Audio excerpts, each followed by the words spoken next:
So today I'll give a teaching. As I said yesterday,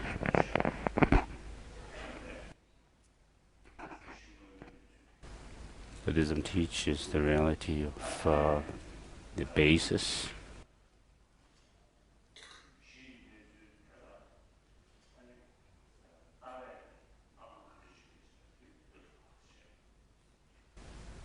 and in relation to that basis, how do we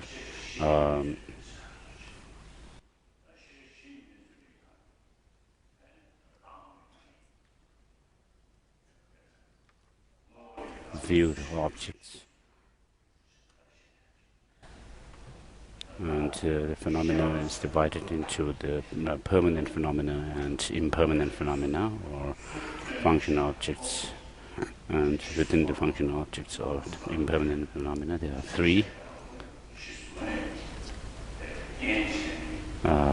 The physical objects, and then we have consciousness and the abstract phenomena called non-associated compositional factor.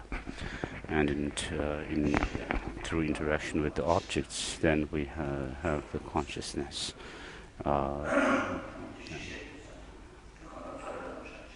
And when we talk about the aggregates, the psychophysical aggregates and the sources of consciousness and so forth, then there is also the feeling aggregate.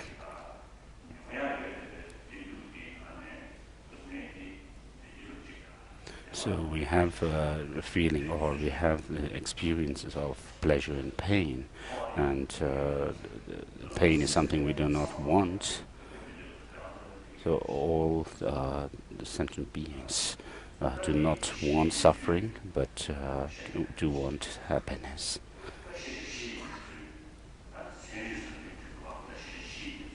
So that is the basis.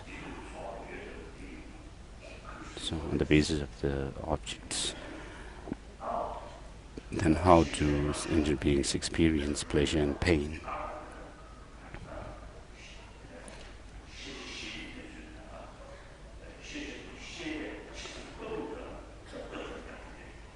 So with regard to how the nature of things and how the things are perceived, then we have the different philosophical tenets.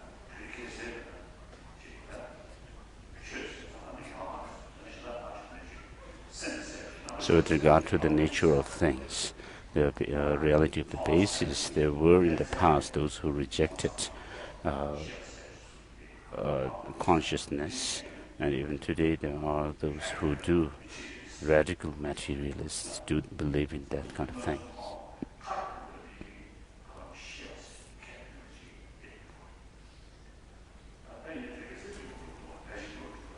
But things are changing now.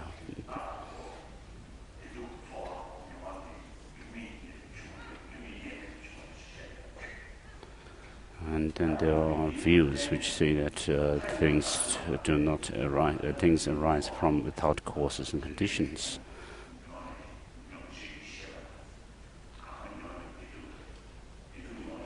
And then with regard to the consciousness, the experience of pain and pleasure, and then, of course, there are those who believe in theistic religions, which say that these experiences arise from the Creator, because of the Creator. So whether it's Christianity, Hinduism, or all these theistic religions, believe in the Creator. So all these religions believe in the Creator.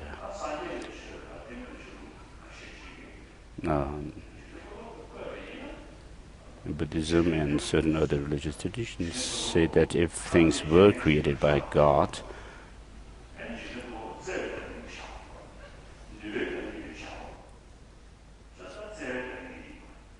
and on the other hand they say that the God is almighty and all compassionate and all that, But if they have their creation is within the creation, there are a whole lot of problems.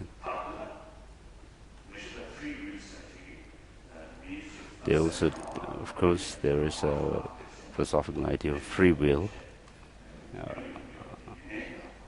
but from the point of view of Buddhism, from a philosophical point of view, within the Buddhism itself, there are many different arguments between the philosophical traditions,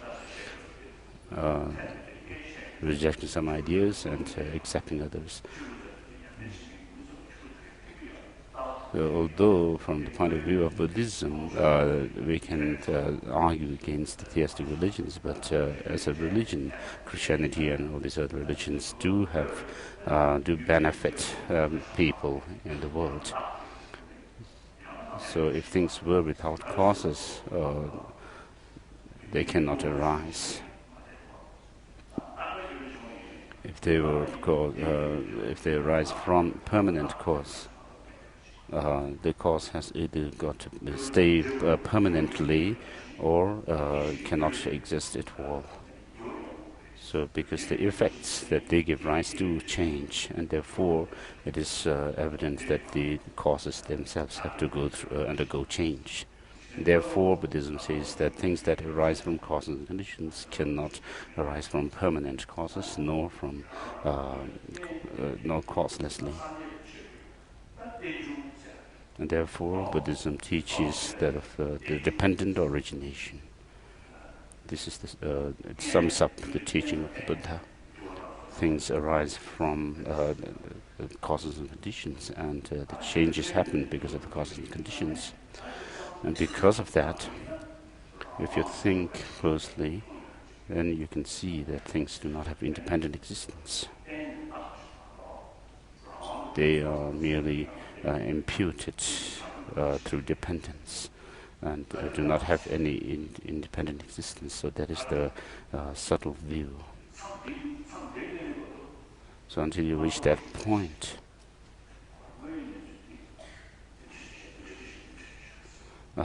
you go through the nature. You are actually dealing with the nature of things, how they exist. And when you talk about morality, they're saying that certain things have to be adopted while others have to be discarded. So until you, up to this point, you are merely establishing how things actually exist. You're not dealing with relating it to the moral issues as such.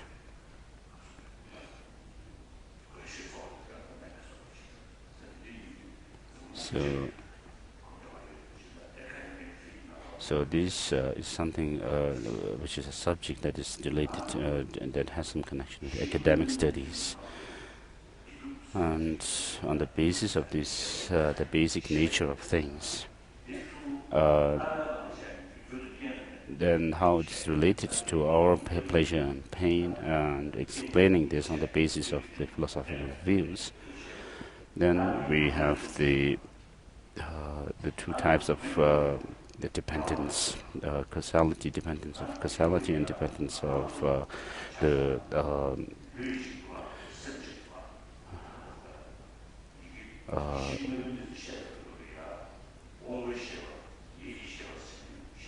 by imputation.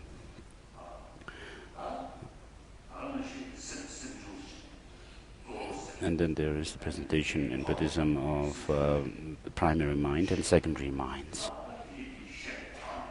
So understanding of these, the nature of things as they are, and the mind and mental factors. Of course, pleasure and pain is something that we do not need to reason out about this. This is something instinctively happening to us. And within the pleasure and pains, we have the physical and the mental. So the physical pain and mental pains arise from their causes and conditions. and therefore we have to think about the causes. So because we want happiness, pleasurable feelings, we have to cultivate the causes for them, and because we don't want suffering, we have to avoid creating the negative causes for them. So out of the two, the physical and mental pain, and mental is more powerful. If you, for example, if you are sick, physically sick, but if your mind is rather, you can stay stably, calmly, then it's kind of overrides the physical pain. For example, if someone were the believer of theistic religion, then they can think in terms of their pain having been created by God. And so in this way they can calm themselves. And physically, and similarly, Buddhists can think about karma, thinking that this pain is because of my karma that I've created in the past.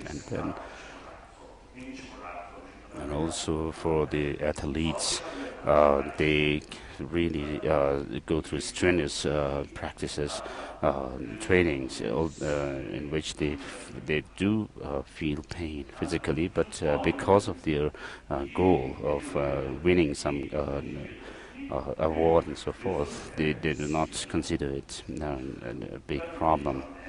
They undergo it.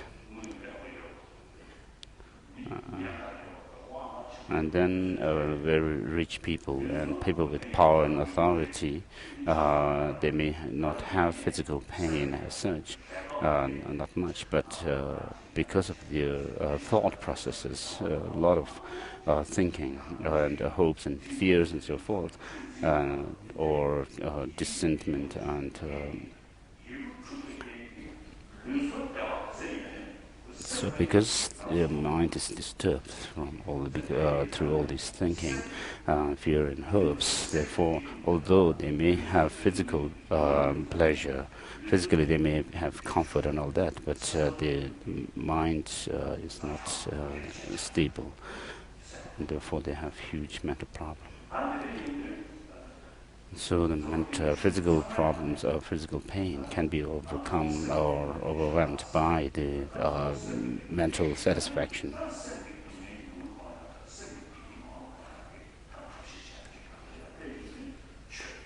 And so when it comes to solving the problems of minds, then spirituality comes into this picture. The English term religion, which is a Western term. So the word religion is related with the Western culture, and they're using it in connection with theistic religion, where they believe in a creator God. And so from that point of view, Buddhism is not a religion. So some people say that Buddhism is not a religion but a science of mind. So if you call Buddhism spirituality, it is broader.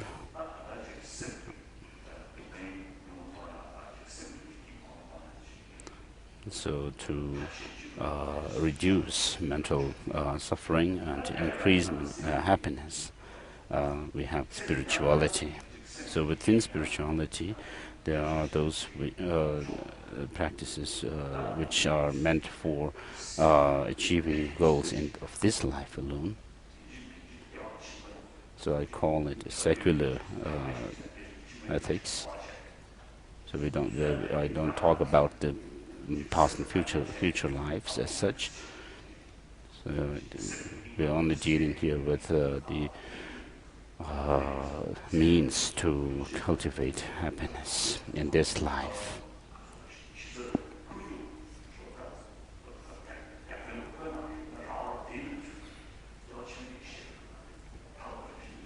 So we're not talking also about liberation, but only relating to this life, how to live a happy life. So, with regard to that, we can talk about the techniques which do not necessarily have to be related to spirituality. So, within the spirituality or religion, there are in the Sanskrit it's called dharma. There are theistic and not non-theistic or God religions which believe in God, and religions which are godless. So within the second category, there's Buddhism comes into that category.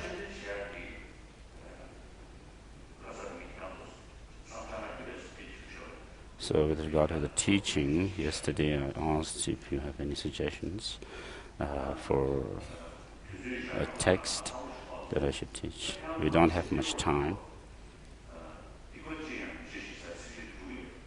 No. So because we don't have much time, I'm sure you know this verse. Not committing any evil,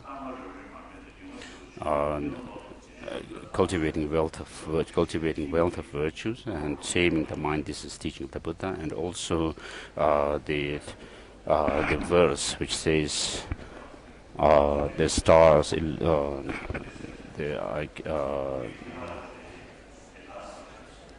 ophthalmic cataracts and so forth, which are impermanent and so forth. So if you know all these two verses,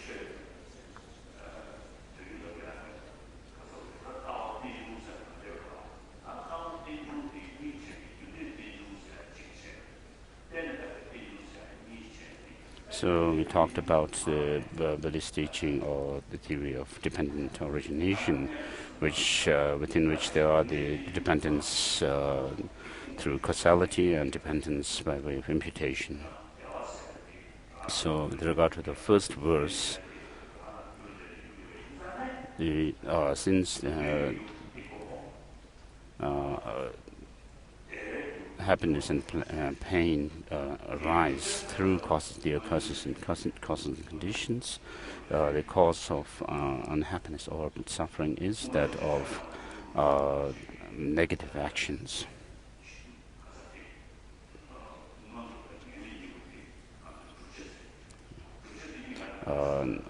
The objective of Buddhist practice is that of higher rebirth and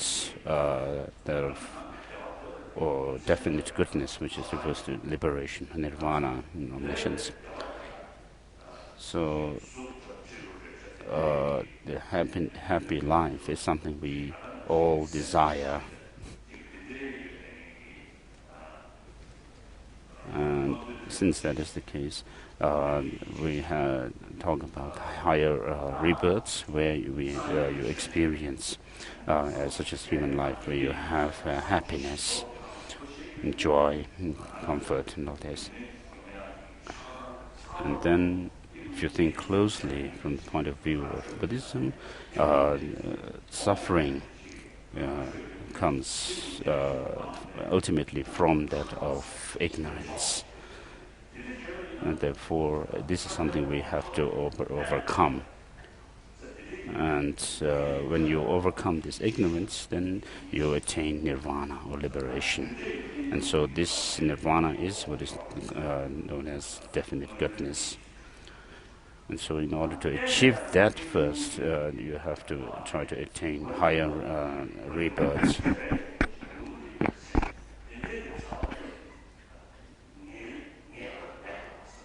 And then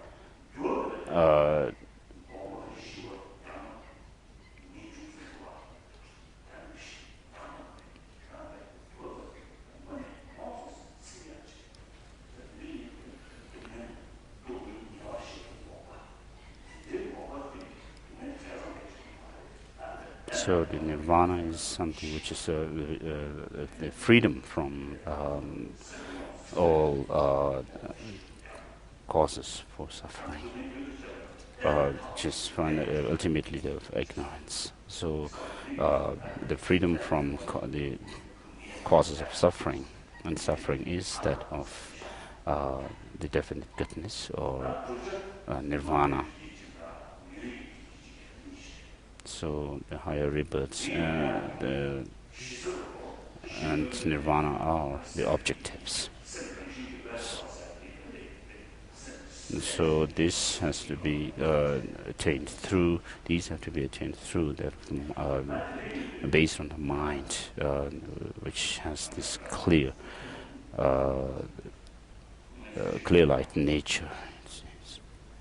So it's all this is because it's giving a teaching.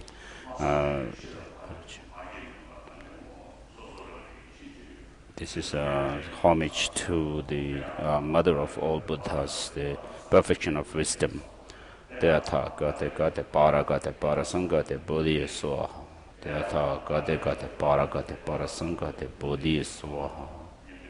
저는 근신이게 니시텐스 강에 단도 라탐버치나 함신 강당야다 템베 tumnam 바꾼데 나서 디숨바 년도 창주 선배 소체 선제kin 힘대라 차츠로 가바메 바케메 바체도메 바타메 메바 다데테메 텐징 저번이 시시된 바토가 선제만은 기탄바데라 차츠로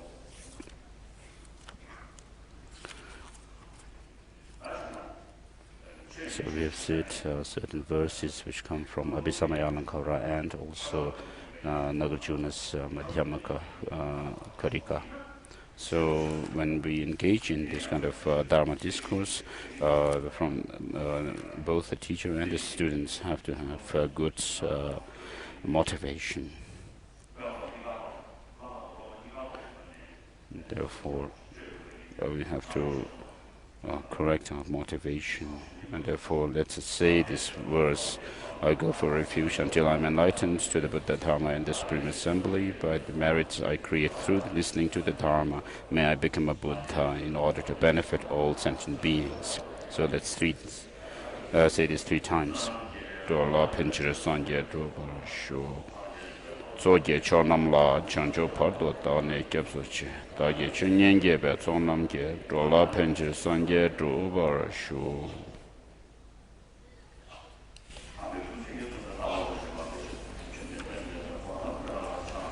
So this is Nagarjuna's prostration to the Buddha for his kindness.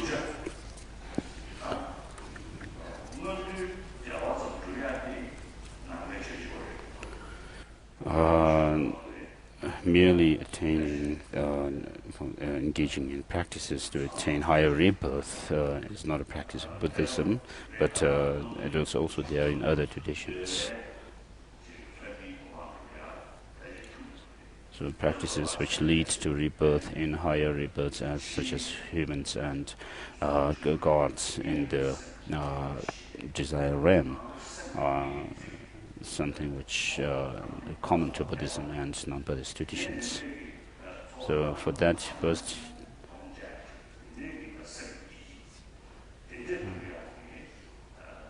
and then there is also the practices through concentration to attain equanimity of mind, which exist in the non-Buddhist texts, scriptures. Even today there are, and it seems there are non-Buddhist practitioners who have really high level of concentration.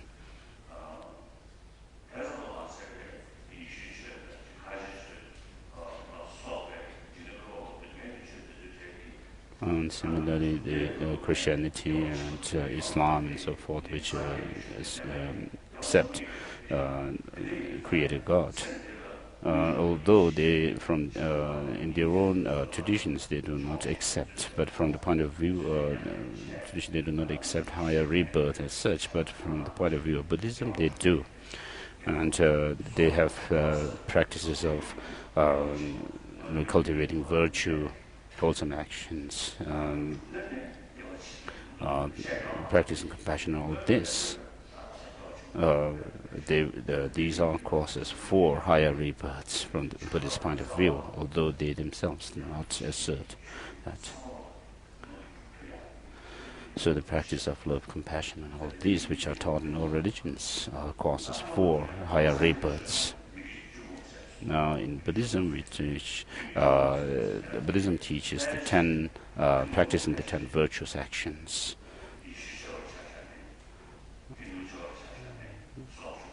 Perhaps these are also common to other religions like Christianity or Islam and so forth.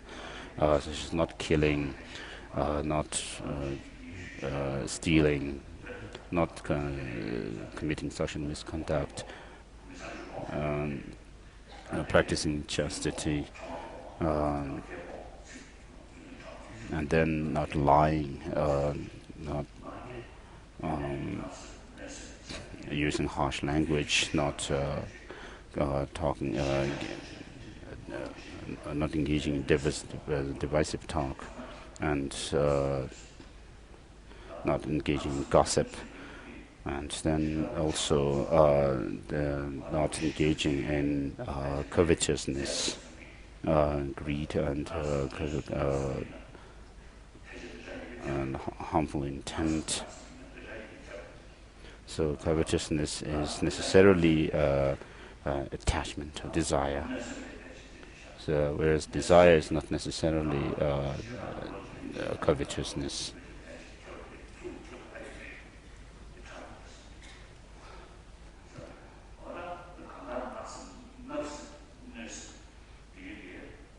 So these two mental states are also common to non-Buddhist traditions. And then with regard to the last one, which is giving up a wrong view, perhaps it can be interpreted in terms of the different religions, their own beliefs.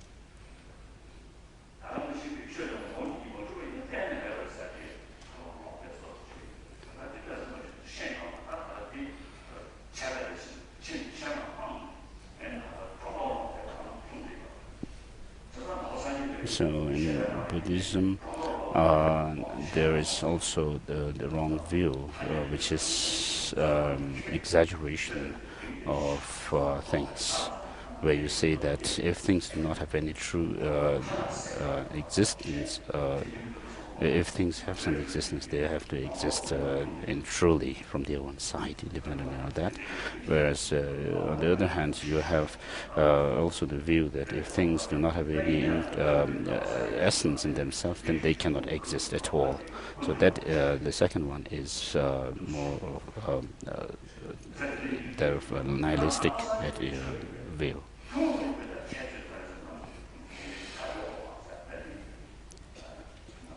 Now, the unique teaching of Buddhism is that of nirvana, the teaching of nirvana, the definite goodness. In Jainism also, they talk about attaining nirvana, but deep down in their belief, there is a belief in an Atma. So that's the view is there in all the different religions.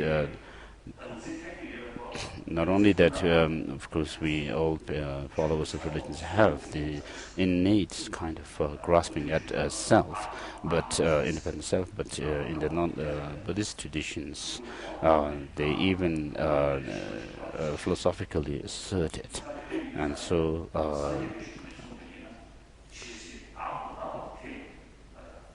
a permanent substantial self exists in other traditions.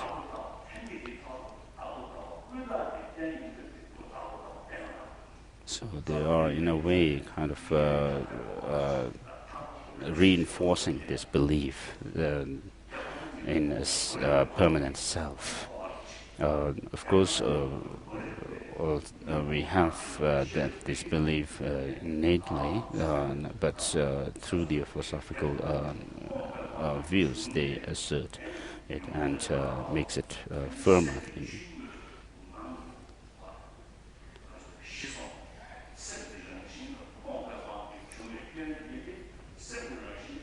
And then in Buddhism, through training, what happens is you are able to overcome this belief or the clinging to a self, which is said to dissolve within the empty nature of the mind, and that is what we call that of the nirvana.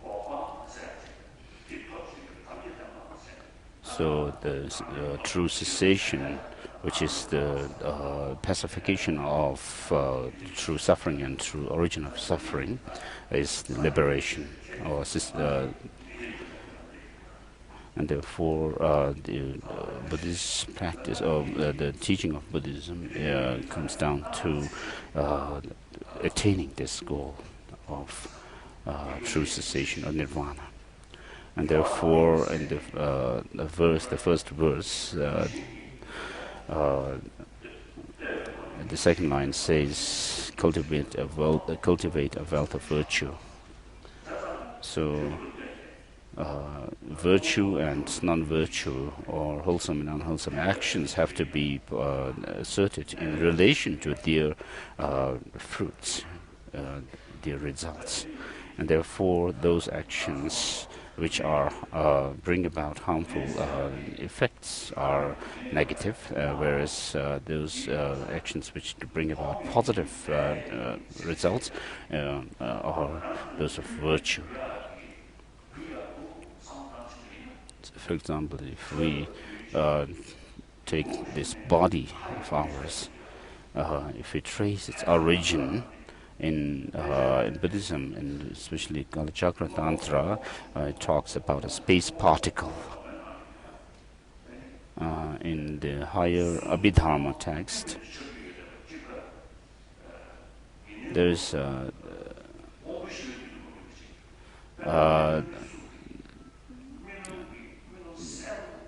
it says that there is some kind of a physical thing which really appears, which actually is there, but it cannot appear to the sense faculties, the sense consciousnesses, the sensory consciousness, but only it can appear only to the mental consciousness, such as like a dream state. What you see in dream cannot appear to your senses, but they can appear to your mind. So this kind of phenomena is called Chugi Kechik Suk, so a physical phenomena, which is phenomenon of the source of phenomena, or something like that. And then there are certain other things which can appear because of your power of your concentration. So these are physical things which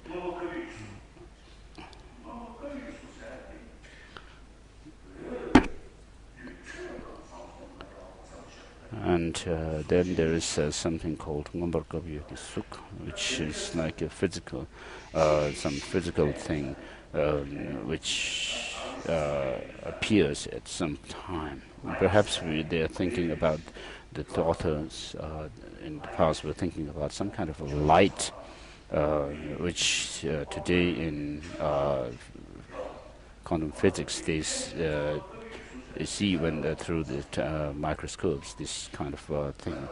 So perhaps these waves they see particles as this kind of phenomena, physical phenomena.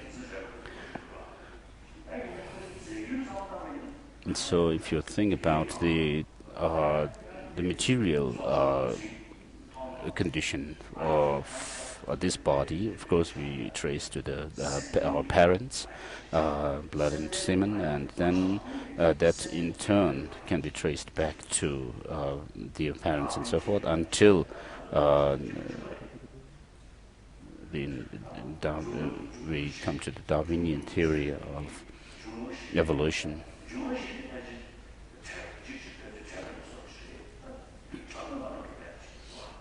So when you trace this into the substantial cause of this body, we can trace it to millions of years back. The subtle particles that existed at that time. So that is the substantial cause,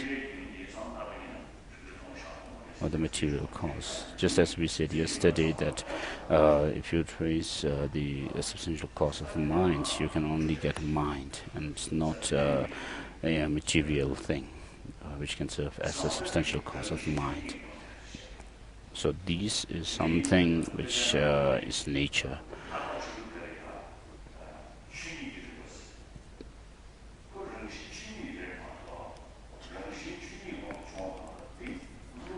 So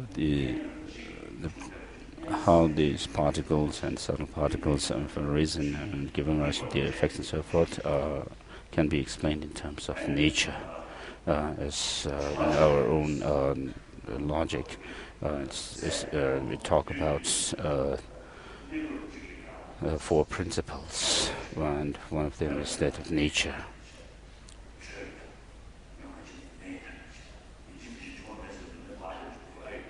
So, and then there is the functioning principle of function, which is like the fire having that of the nature of hotness.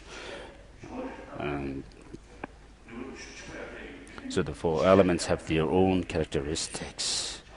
We do not have to, when we talk about fire or the elements, we do not have to have them real, the physical fire and so forth, but the nature, which is hotness and so forth, shows that these are there. So these did not arise because of the blessings of Buddha and so forth, but their nature. And then when they come together, there's some kind of a reaction and between them, interaction, and also because of the different kinds of minds interacting with each other, there is all kinds of experiences, such as if your compassion is more powerful, then it can reduce that of anger. Whereas if your anger is more powerful, then it can overcome your compassion. So this this shows that through some kind of relation to others, dependence, the principle of dependence comes into play here. The things arise because of their causes and conditions, dependence on them. And therefore, the negative actions give rise to the negative results. So the actions that are created through our 3 doors, mind, body, and speech, which are harmful, give rise to suffering. And therefore, we have to see that this is how it works, and therefore, because we want happiness, we have to increase the causes of happiness, which is to increase the positive actions, cultivation of positive actions, and reduce those of the reduce the causes of suffering. So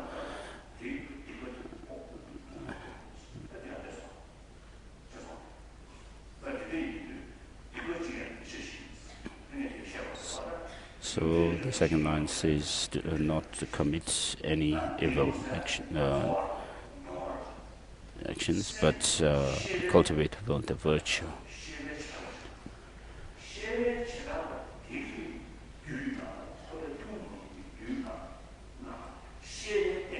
So happiness and suffering have to do with mind, and therefore it has to be explained in terms of the mind, and you have to trace its cause within the mind.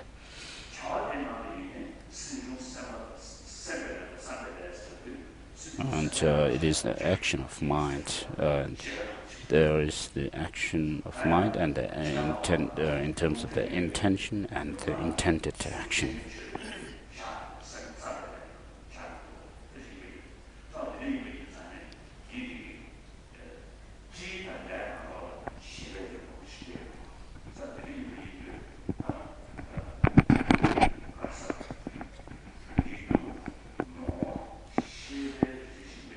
So the experience of feeling pleasure have to be traced as the uncommon factor or cause have to be traced to the mind. And therefore we talk about the action, and action is some kind of a work, and therefore which is motivated, comes through some kind of a motivation. And because this action, which is if it is something that is beneficial, then we call it's something that we want.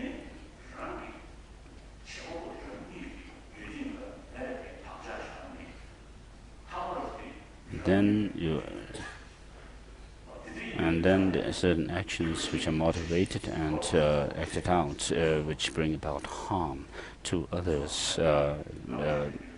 But ultimately what happens is it leaves an imprint on our mind, and because of that imprint, we ultimately suffer because of that. And so if we take these two lines, not to commit any evil actions and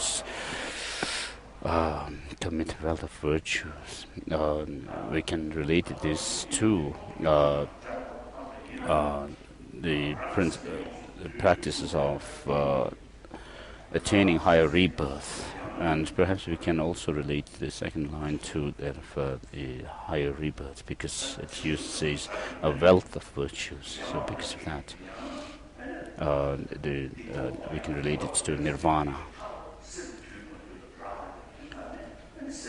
Ultimately, because whether you creating negative and positive actions are rooted in a disciplined or undisciplined mind.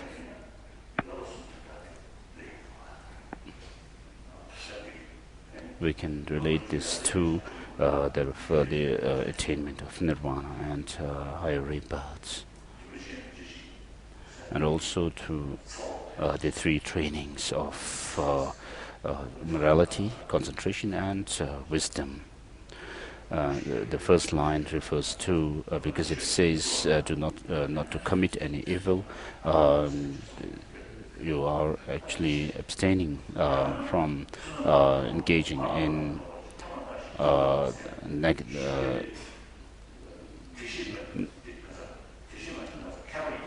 harming others, actions which harm others, and therefore it can be related to morality.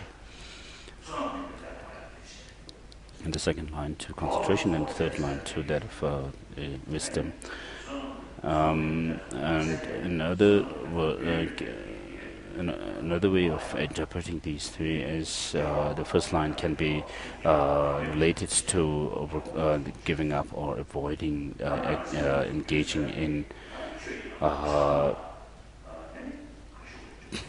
actions which are not meritorious, and then the second line can be related to committing actions which are meritorious, and then the third line can be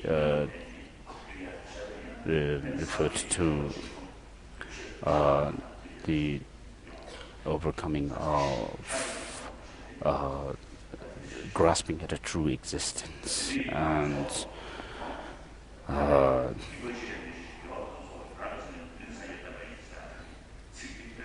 so it can be understood as a summary of the teaching of all the teachings of the Buddha that are taught in Hinayana and Mahayana traditions.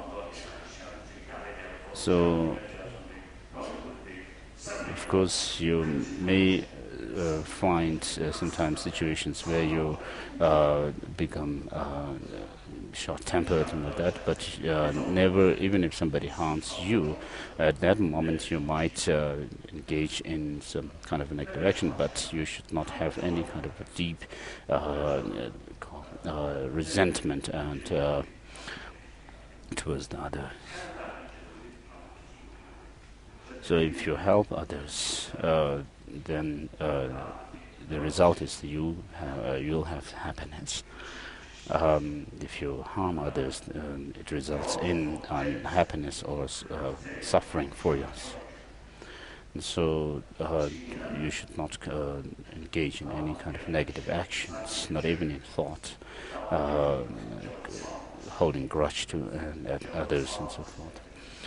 And then you should, as it is said in the second line, cultivate the wealth of virtues. So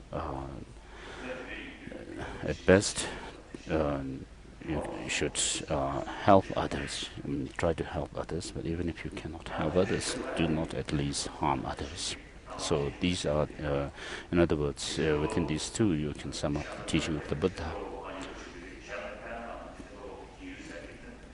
So we're not here talking about from the point of view of theistic religion, where it says that if you do help others, then the Creator God will be happy, or if you harm others, the Creator God will be unhappy, and so forth. We're not talking about that, but we are here basically talking about how we can create a good situation for ourselves and others, and for that we have to tame our mind, subdue the mind, or discipline the mind. And then how you do that is you find this in the teaching in the next verse, which comes from I think the Vajrachateka.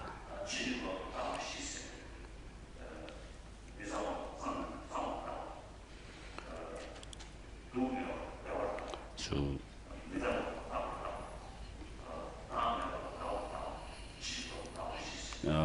in Buddhism we talk about four wrong views, such as holding things as permanent where they are impermanent, and where they are in the nature of suffering, holding them as being in a pleasant,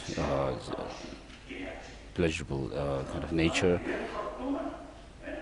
and then whereas they are empty of any clean or self, we hold this body as being clean, and whereas things do not have any independent self, we're holding them as having some kind of a self-identity.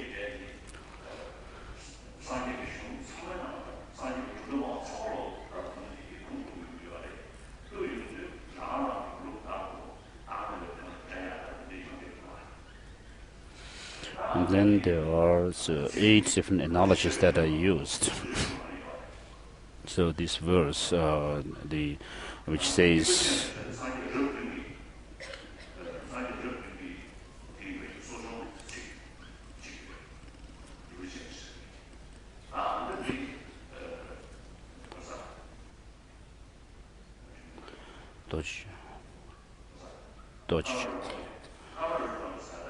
so like the stars, the eye, cataract, and lamp, and so forth. This verse comes from Vajrachateka, the Diamond Cutter Sutra, whereas the earlier verse, not to commit any evil and so forth, comes from the sutra called the Confession and Restoration of the 7 Buddhas.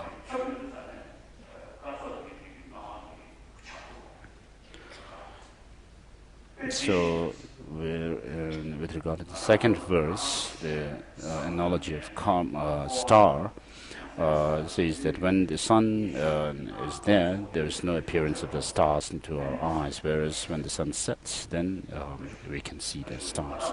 So likewise for us, all the things in our life exist. When we do not make any kind of analysis on them, then they do exist.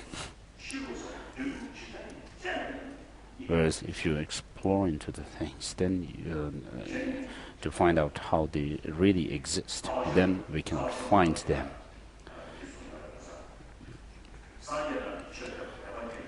In Madhyamaka Karika of Nagarjuna, it says that the teaching of the Buddhas are based on the two truths. and which are the conventional worldly truth, and then the ultimate truth. And also Chandrakirti's Madhyamaka Avatara says that each and everything has these two truths on them, the conventional and the ultimate. So these two truths are taught or referred to by this analogy of the stars.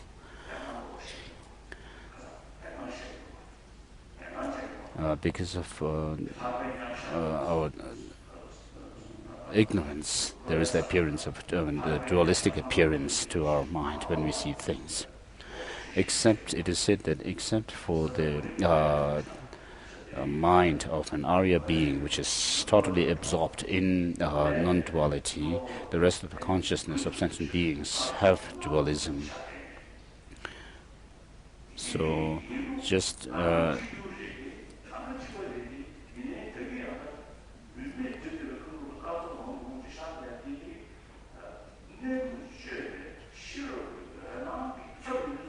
when we do not do any kind of analysis but accept things as conventionally, then they exist, just like the stars in the night. Whereas when the wisdom of the son of the wisdom, which sees the true nature of things as they are, then the appearance of the stars disappear. And that's how the analogy of the star is used.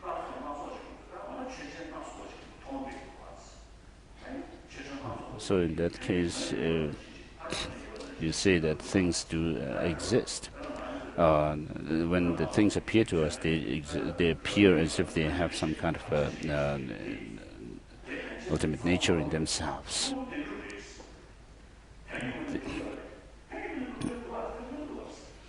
In the lower philosophical schools of Buddhism, they do assert that things have some kind of existence from their side, because that's how they really appear.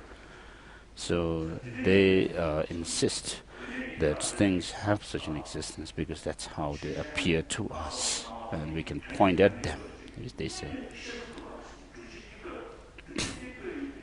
So that is the reason they use to say that things do have some kind of existence in and of themselves. And the answer to this from the Prasankhika Madhyamaka is that this does not justify their existence from their own side, but because of our ignorance, which has the wrong way of seeing reality, these things appear to have some kind of existence from their side. So this distorted mind, as Chandrakirti says, that the conventional reality is because of the ignorance covering our mind from seeing the true nature.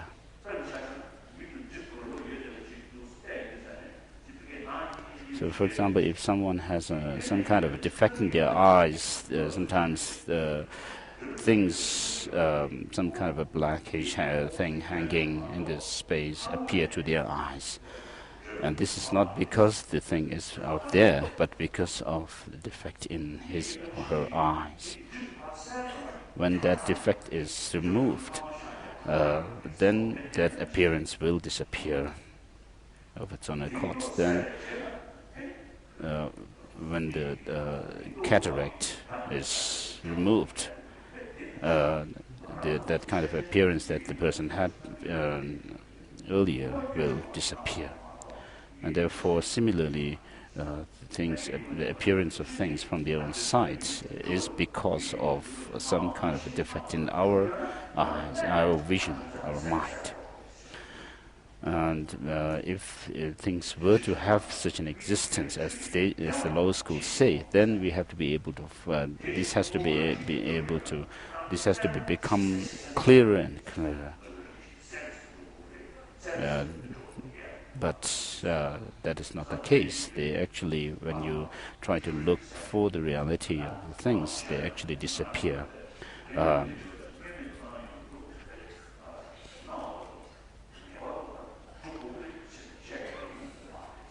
So if you assert that things have to exist the way they appear to us, that is not the case.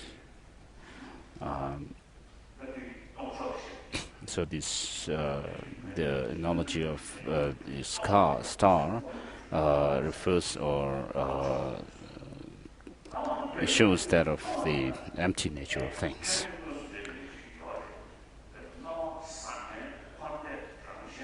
And if things are empty, then the qualm would be there is actually the effects of things that we actually experience.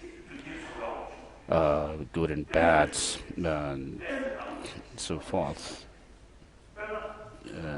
are there, they say. So the Madhyamaka answer is that of course they are there, but these exist. Good, bad, and so forth exist merely through imputation. And then the analogy for that is shown in the verse by the lamp, butter lamp. So when we see a lamp, it appears as if the lamp exists from its own side, but it's not that way, because if you put some container on top of the, if you cover it with a container, then the lamp flame will go out. So that shows the flame is dependent on other factors. So although the lamp seems to exist from its own side, when we see it, it does not. It exists through dependence on many different factors.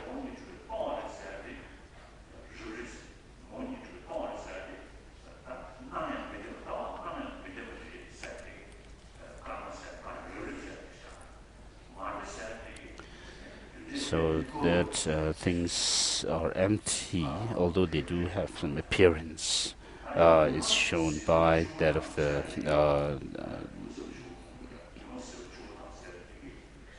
cataract, and the things have some exist through dependence is shown by the analogy of the lamp.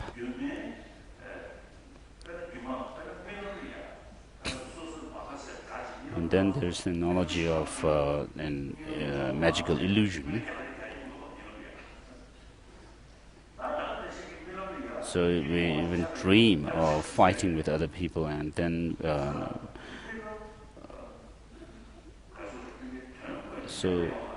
then there is also attachment in dream that arises in us. So although these happen in dream, but they do not have any substance. So likewise, the objects that we people whom we interact through attachment and hatred,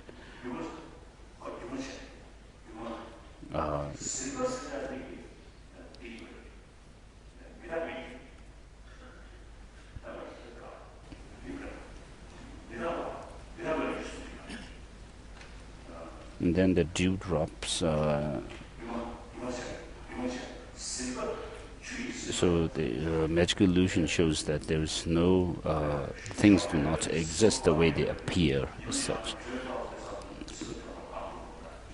And then the dewdrops that form in the night on tip of grass blades and so forth, they shows that of impermanent nature, that things change moment by moment.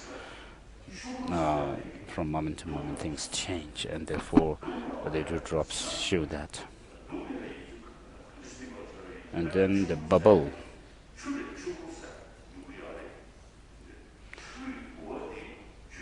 So the bubble is the nature of it is water. So it comes from the water and it dissolves back into water. So it arises from the water and goes back to water. And so likewise, our experience of pain and pleasure or neutral feelings and so forth, all of them, so long as you are under the sway of negative thoughts and emotions, they arise from the nature of suffering, and they go back into the suffering nature. So not only the suffering of suffering or that of the changeable suffering. Benjamin Lawson Shakin says that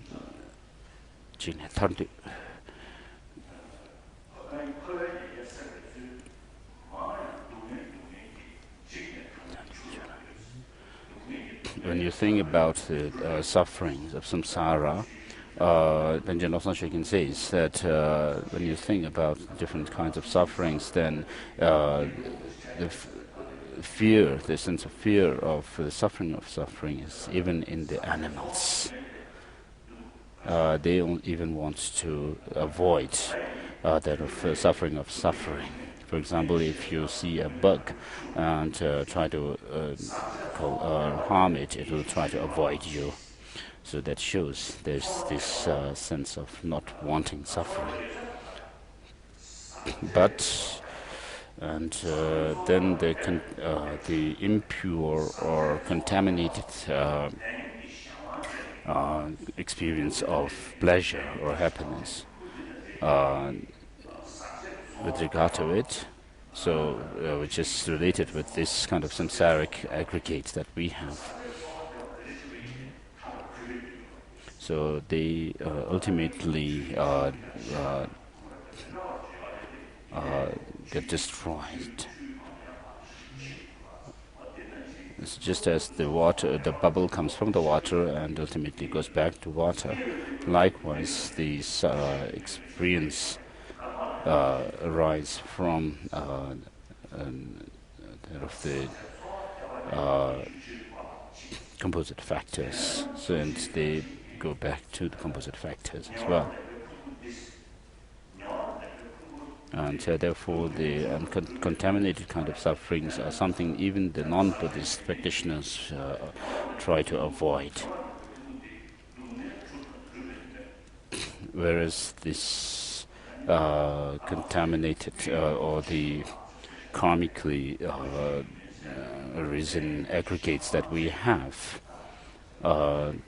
which is the basis of all kinds of suffering, the 6 types of suffering and so forth, it comes from our negative thoughts and emotions and our karma. So long as you are in the sway of these two, then you are bound to have this kind of suffering.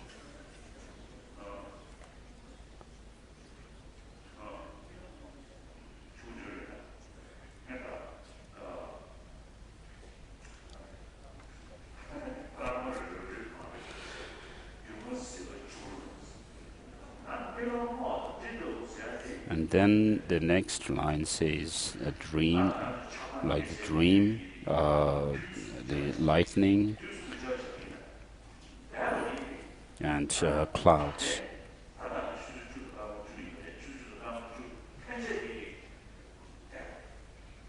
So when we take, it's about a dream.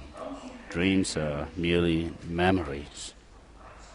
So it shows that whatever we have dreamt last night has ceased already.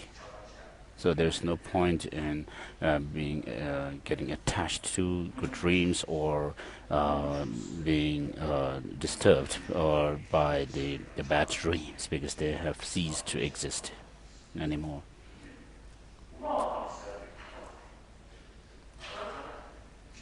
So this analogy of the dream shows the things in the past, whereas the lightning shows that of the things in the present. It's just a momentary existence.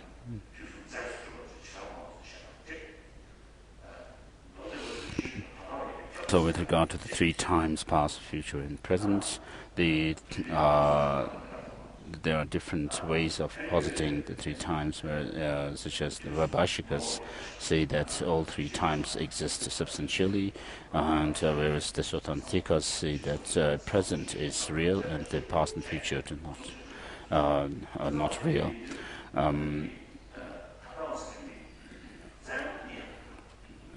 Whereas the Prasangika Madhyamaka see that all three times is dependent.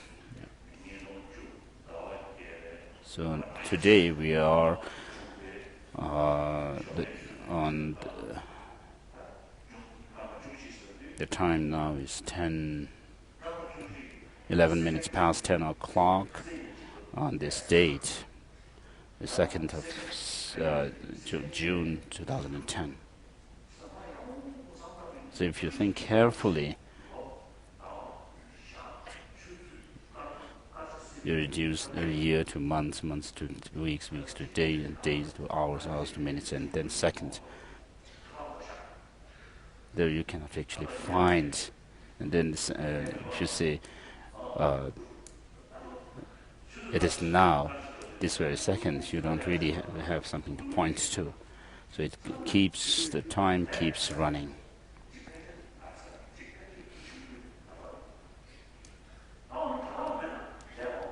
So if you cannot point to the present, because a moment ago it is past, and now it's a moment later it will be future. So you cannot find the present. But although you cannot find points at the present as such, but we have, in a conventional sense, we can talk about the present time, such as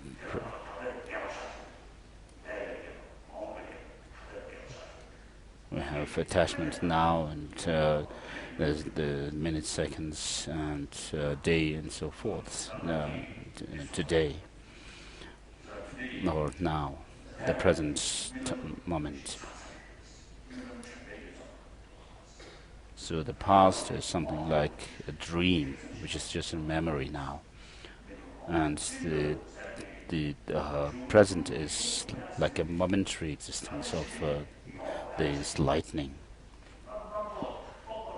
and then the future is something which we anticipate, wishing that. How nice if this can happen, this could happen to me, and so forth. Just as the clouds form through the water vapors and coming together of many factors. So just by depending on causes and conditions, these come into existence. So when we have a very strong attachment, either by remembering something that had happened in the past, or something that is happening now, or by anticipating something that would come in the future, something in the future. So the last line says that one should view all these compounded phenomena like these, like they are in the nature of impermanence, that they have no self-nature, and they are in the nature of suffering. So when we talk about pleasure and pain,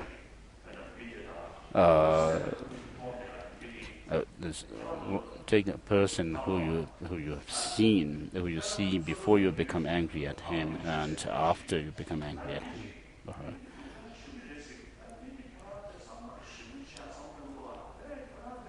For example, if you hear somebody telling you that this such and such person is, if somebody tells you that such and such person is really bad and he is really talking bad about you, what do you feel about him? Now, after hearing this, you will say this person is such a bad person.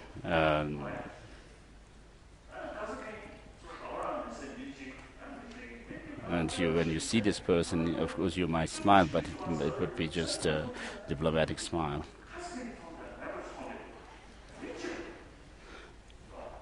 But this same person may appear differently, and some days later.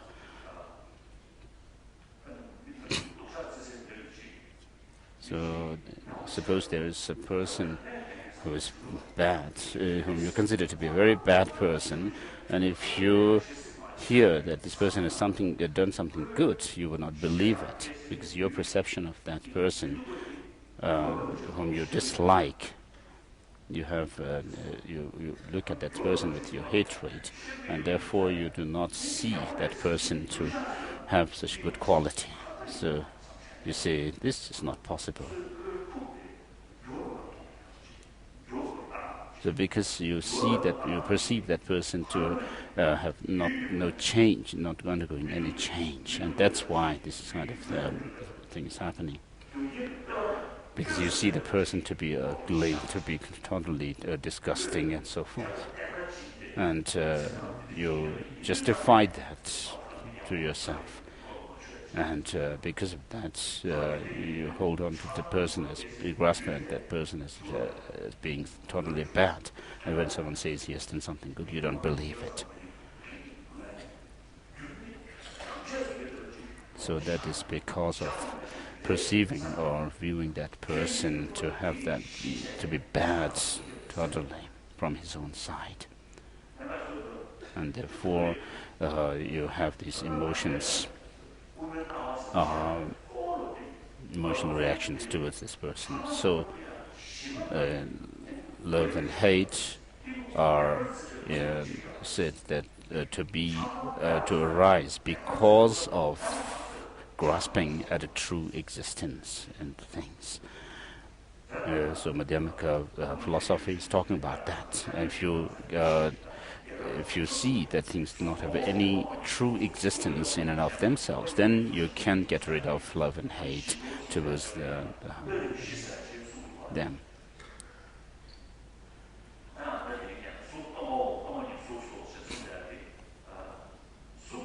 And in Heart Sutra it says that form is empty, emptiness itself is form.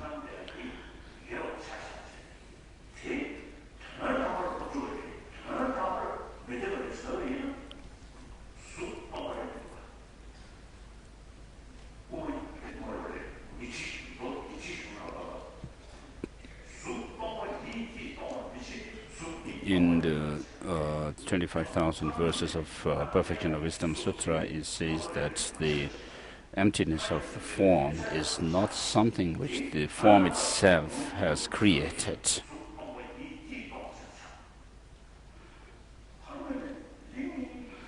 So if you say that there is the appearance of a form, but the appearance is there, but there's no ultimate existence of the self, whereas you are still holding on to the independent existence of the form, then this saying of the 25,000 verses of Prajaparamita and also the Heart Sutra comes to this.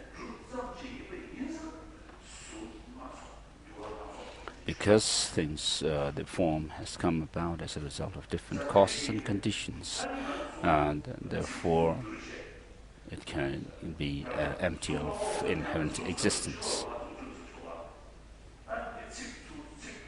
So if you rephrase it, for example, so if you think, I am empty, and this emptiness itself is me. Because when you think about form or some physical thing outside, then it appears as if the thing is out there independently. Whereas if you think about yourself, then you can say that This body is not me. From the top, the crown of my head down to my sole of feet, you can find me in the body. Now can you find yourself in the mind, because you cannot point to any state of consciousness or moment of consciousness as that person, the I, whether in waking state or dreaming state or deep sleep state or dying stage and so forth. When you die, there you come to the point of the clear light of death, and that also ceases to exist anymore once you separate from this body. So you cannot really point to any part of you, whether it's for the body or the mind, as being yourself. Therefore, it shows that self or I is empty of any inherent existence. But then you can still say that I do exist. I am here. I am a man, I am a woman, I am a girl, boy, I am young, I am old, I am a bhikshu, and so forth. Because this existence is posited as I'm through designation, mere designation. So without which you cannot posit an I. You cannot say I'm a man or I'm a woman without relation to the aggregates. So if you can actually establish self, a person, merely through dependence on the aggregates, then you can talk about I being a male or woman, or a male or female, or old or young, and so forth. So if there were to be a soul which is independent from the aggregates, then the soul has to would remain as an ordinary person's soul will remain an ordinary person and cannot become a Buddha.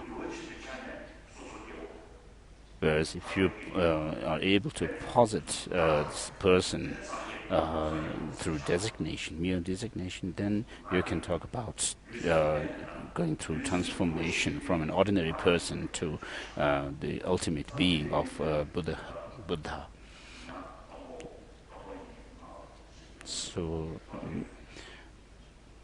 therefore you can say I am empty, and this emptiness is me or I.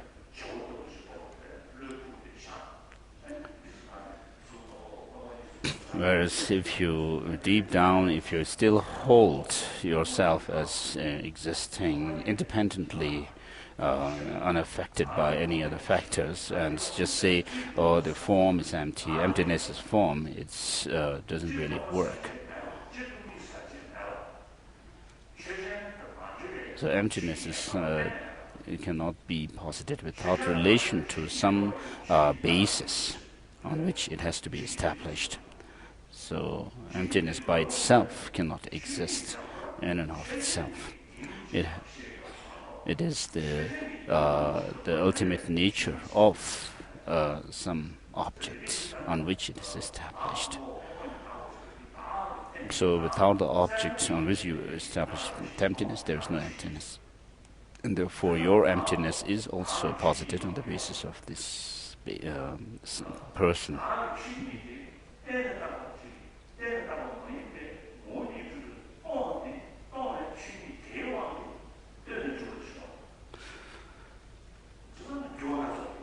So because of this, there is all kinds of changes that can happen. In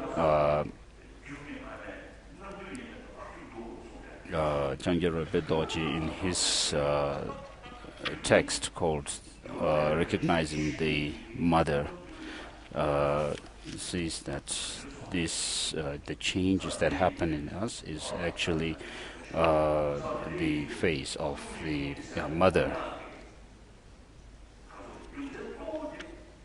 which is emptiness.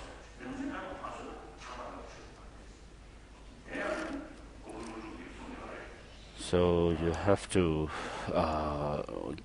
overcome this grasping at the self, independent self, without which you cannot overcome attachment and hatred and all these delusions. So Master Nagarjuna says in the 24th chapter of Mula Madhyamaka Karika, the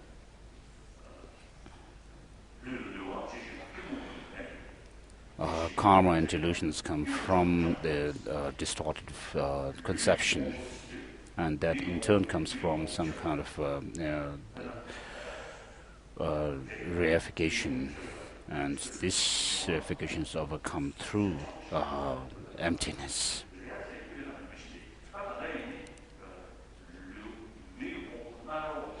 And in the 400 verses of Arya Deva, it says the grasping at true existence is something which permeates all kinds of perceptions of ordinary beings, just like what is known as the bodily faculty of consciousness, and the bodily faculty is covers the whole body.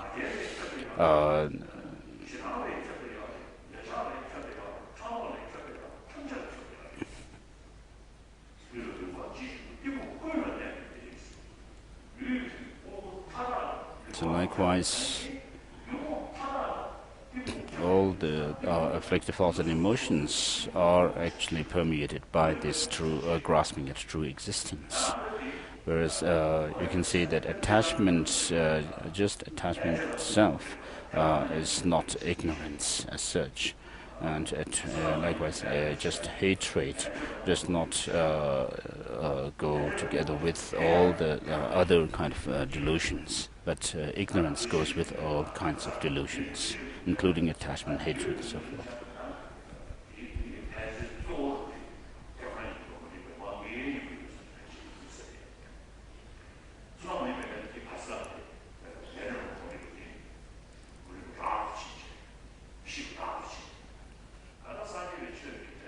So the non-meritorious actions come from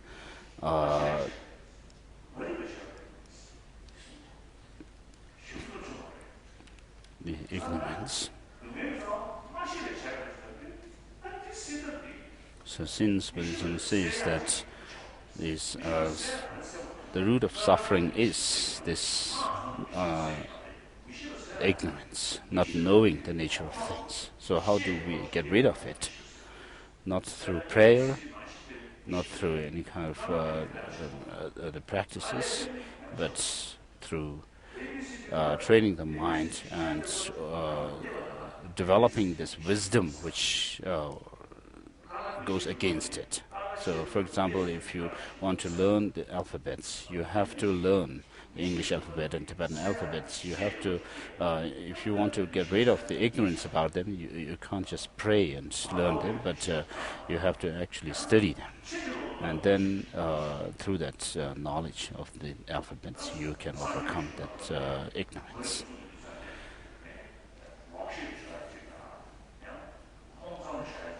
So within Buddhism, there is the ignorance is on the one hand distorted view, and on the other hand, it is also said to have the mere not knowing about the nature of things.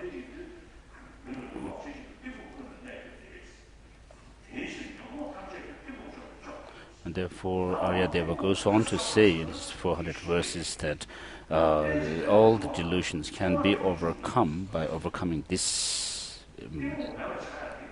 ignorance. And so, therefore, right in the beginning, one should realize this dependent origination of things to overcome this in ignorance. because ignorance grasps at something which is not there, grasp at things as having some kind of true existence from their side, whereas that's not the way things exist. Things exist through dependence on other factors. And in the collective topics also you study about mutually exclusive things, indirect or directly mutually exclusive, and so forth. So, for example, yesterday I gave the example of this hall being empty of devoid of elephant. So either you have to say elephant is here, or there's no elephant. There's no third alternative. And similarly, you can talk about things like a vase and non-vase. Either a thing has to be a vase or a non-vase. So a mutually exclusive phenomena have to be such a way that it has to be either one way or the other. No third alternative can be possible. So, if things are dependent, then it cannot be they cannot be independent. If they are independent, they cannot be dependent. So, things coming about as a result of causes and other conditions, it cannot arise without depending on them. So this rejects that the things have some kind of independent existence, which is not depending on, arising without depending on other factors.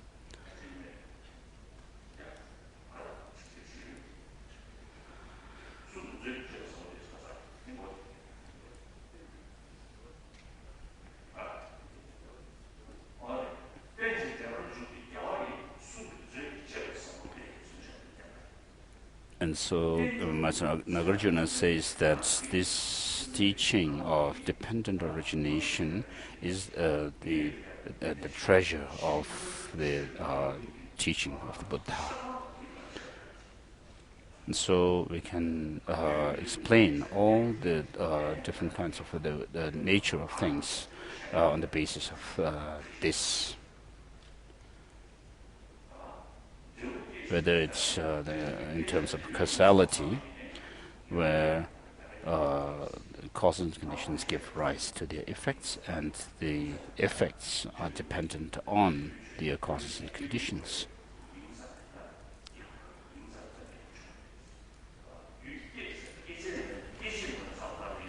So when you talk about the causes giving rise to their effects, it is merely this way of existence is merely imputed. And then persons and things do not have any self-identity from their own side. They have to be posited in dependence on other factors.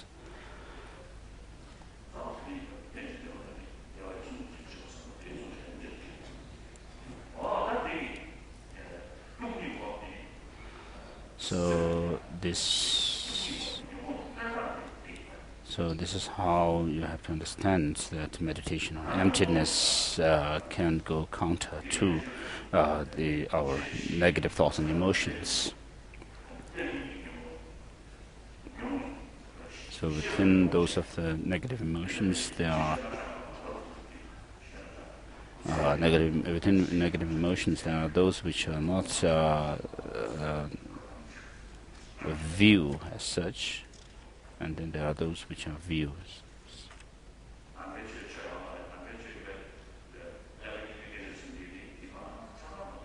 So those who say that there's no essence in Buddhism,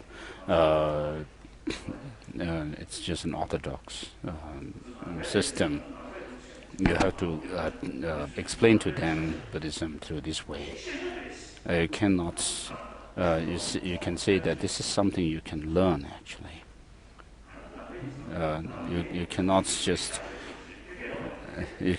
say this is the tradition. This is.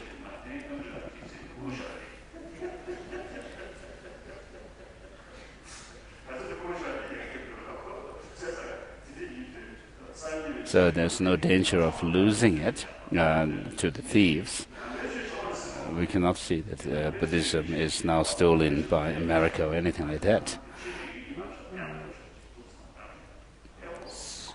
So we can actually teach Buddhism as academic knowledge, and also the Buddhist philosophy. And within Buddhism, we can talk about, say that there are these 4 different philosophical schools, and it becomes a really huge marketplace, and from which you can buy anything. Whether you want to buy something or not, it's up to you. But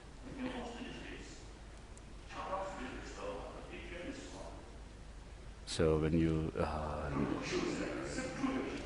talk about these things as a basis, at the basis level, we are not talking about this being a Buddhist teaching or it's good or bad, anything like that. We can just explain what delusions are and so forth, without attaching the Buddhism. So when you are happy, recite this verse: not committing any evil, cultivating wealth of virtue, taming your mind. This is the teaching of the Buddha. And the main teaching of the Buddha is that the wisdom has to be complemented by the method, and method by wisdom. And the wisdom here is that of what is taught in the verse, which says you have to view as impermanent, like these things, like those of the those of the star, and cataract, and so forth.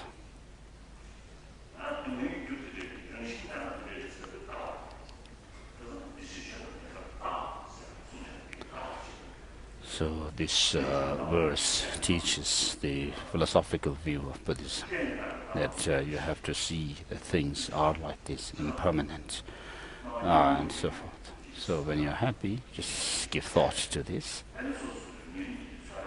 And then in your day-to-day life, check how these negative thoughts and emotions arise in you, attachment, hatred, and so forth. Check within yourself. If you can do that, that would be very good.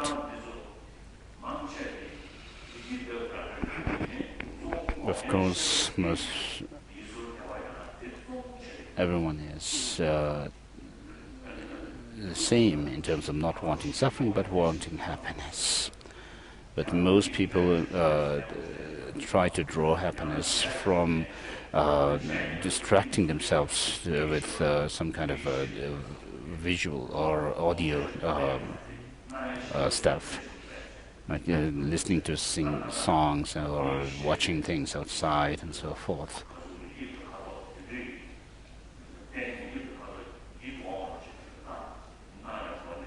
And they try to draw some kind of satisfaction by watching things, visual things outside, like different colors and forms and so forth. And some try to do that by listening to songs, or some even by drinking alcohol and tasting the alcohol and so forth. And so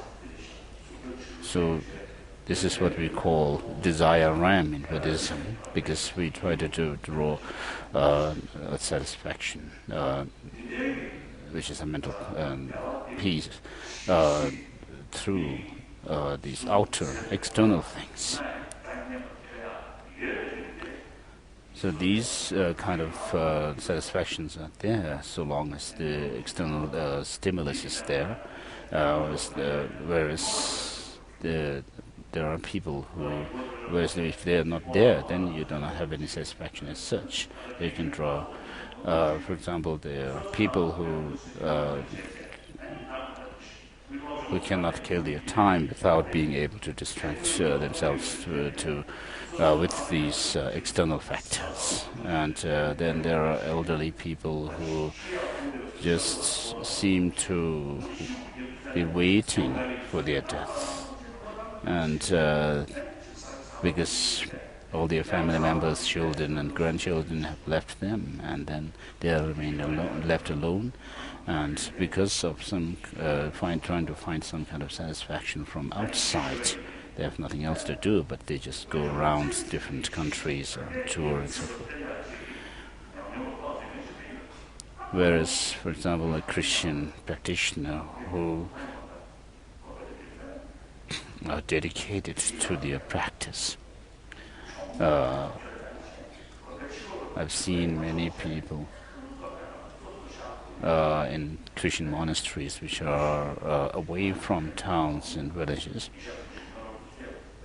just remaining there by praying to God and trying to find their satisfaction.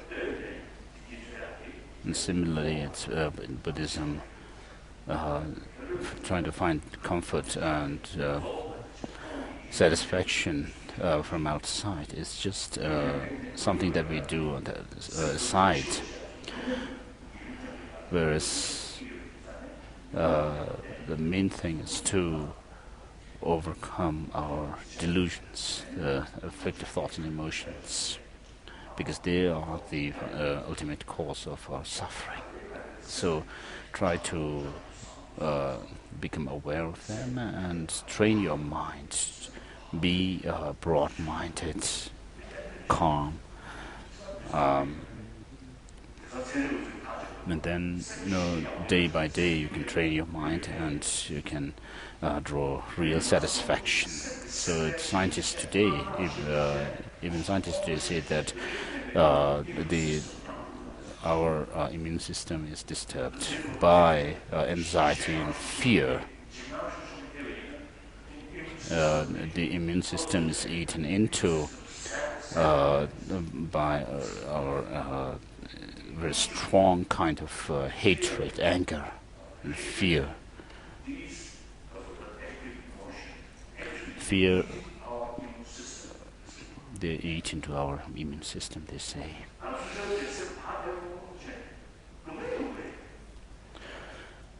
So of course, if you remain calm, of course there is suffering. So long as you are in samsara, under the sway of our own negative emotions and karma, of course there will be suffering, pain, all this.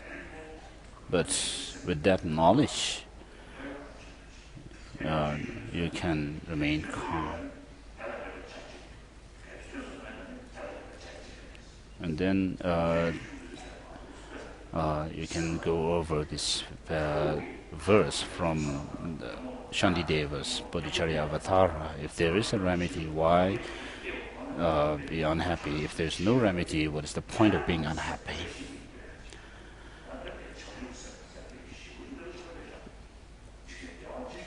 So if there is a possibility to overcome something, then you have to find the means to do that. If there is no way, then you should not feel disturbed yourself. And then in this way you can draw real satisfaction and calm and peace of mind. And then when it comes to bodhicitta, you dedicate yourself for the welfare of others. So whatever you do, whatever you think, whatever you say will be a source of happiness, a pleasure for yourself, satisfaction for yourself.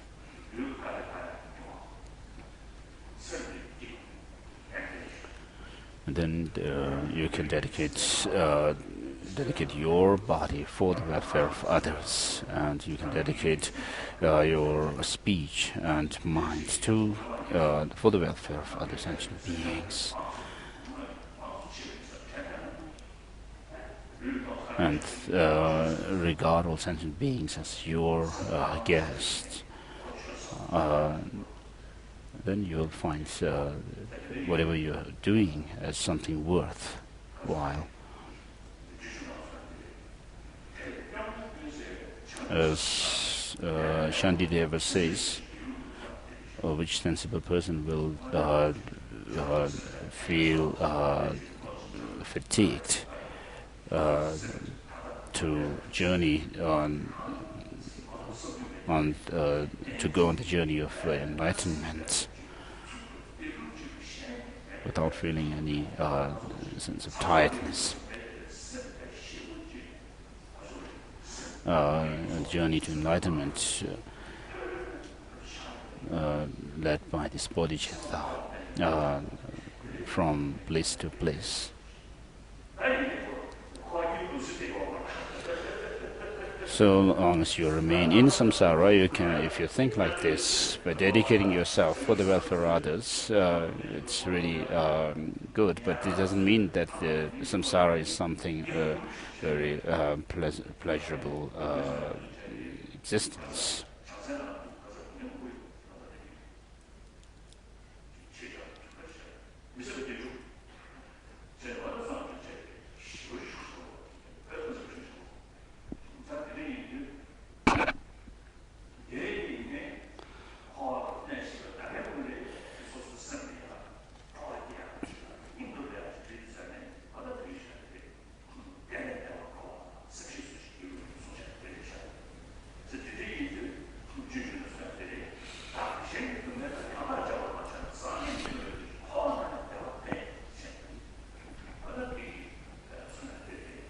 So, of course, compared to the blissful experiences that we may draw from such thinking, comparing it to those of the blissful experience of the arahats and so forth, it's nothing, but still you can draw great satisfaction from them.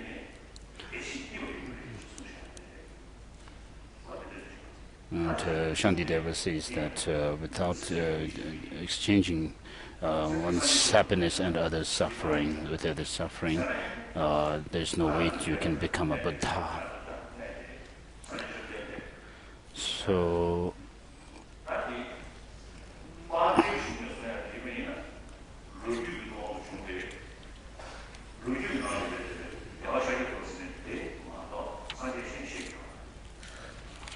now we'll do the bodhicitta ceremony. In the Pali tradition, they talk about Shakyamuni Buddha in terms of the historical Buddha himself only, who lived 2,500 years ago. Whereas in the Sanskrit tradition, the historical Buddha is someone who has the nature of the four kayas, out of which he is that of the emanation body. So Buddhas have multiple varieties of emanations. So the emanation body comes from that of the Sambhogakaya form of Buddha, and from which comes that of the supreme emanation, which is then accessible to ordinary sentient beings with pure karma. And then there are other kinds of emanation bodies of a Buddha. So these two form bodies of the Buddha arise from that of the wisdom Dharmakaya. As soon as you attain this wisdom Dharmakaya, which is able to see everything spontaneously and simultaneously, from this Dharmakaya arises the two forms, Buddha, the physical dimensions of Sambhogakaya and Nirmanakaya.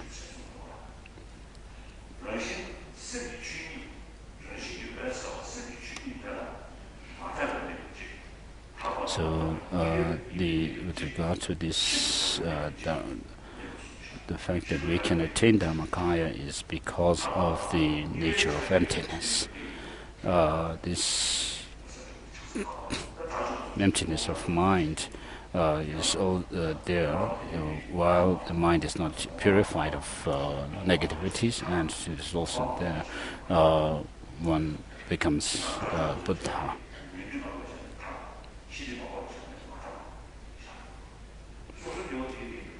So ordinary people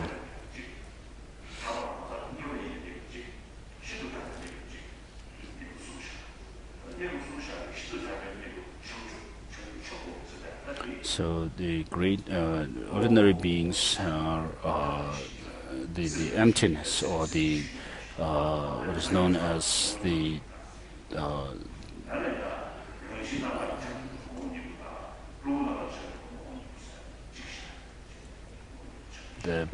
Buddha nature is there even during the time of ordinary state. Whereas when this Buddha nature is completely free from all kinds of faults, then you become a fully enlightened Buddha. So that's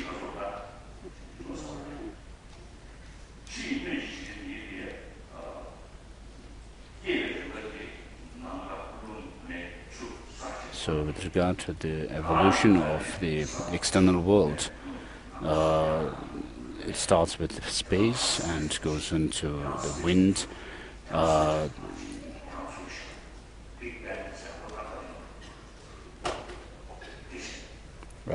space, fire, then wind, fire, water, and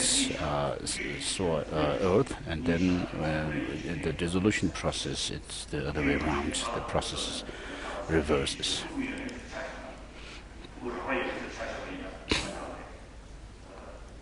So if sentient beings have rough or gross physical aggregates,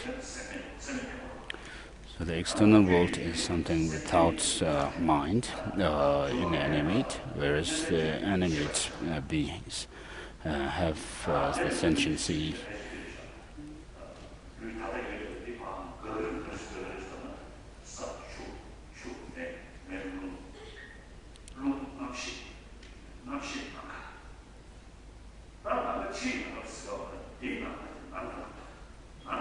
So, with regard to the animate beings like us who have psychophysical aggregates during the dissolution process, what happens is this earth dissolves into water, water into fire, fire into wind, and wind into the space. And now the space, in connection with the sentient beings, is not the outer space as such, but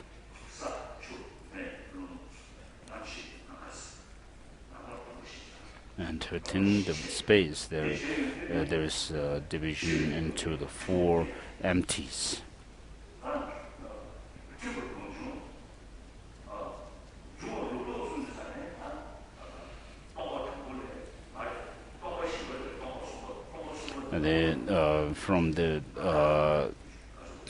So when sentient beings evolve, it starts with the fourth empty state, and then which gives rise to the third, and then the second, and the first.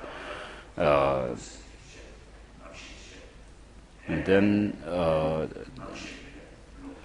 it gives rise to the consciousness to gives rise to the wind energy, winds giving rise to fire, fire to water, water to earth. So this is how sentient beings come into existence. And then during the reverse order of they die during the dying stage. So this fourth emptiness is that of the clear light. So this state, during that state of clear light consciousness, it is not affected by those delusions, the afflictive thoughts and emotions. So after what is known as the 80 different conceptions have dissolved, then the clear light mind cannot be by this the delusions. So this clear light, the subtle clear light at the time of death, is that of the Svabhavakaya.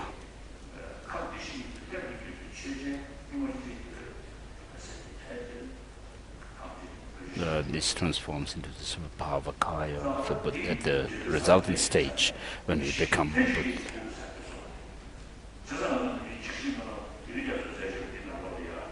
And this is so termed as the spontaneously risen Buddha body, which is mentioned in the Gandhapada tradition of Chakrasambhara. So within the Svabhavakaya of a Buddha,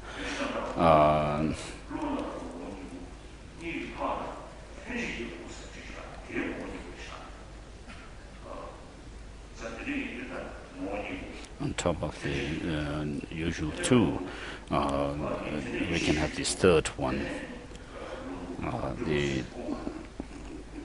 spontaneously risen Svabhavakaya. The first two are mentioned even in Sutra, whereas when it comes to Tantra, there's this third one. And because of attaining it, you have the wisdom Dharmakaya. And so imagine all the Buddha, Shakyamuni, and then the 17 masters of Nalanda and Atisha, together with his disciples, and then all the masters, great enlightened masters of different Buddhist traditions of Tibet, in the space before you, surrounding the Buddha. So let's see this 7-limb prayer. 3 times.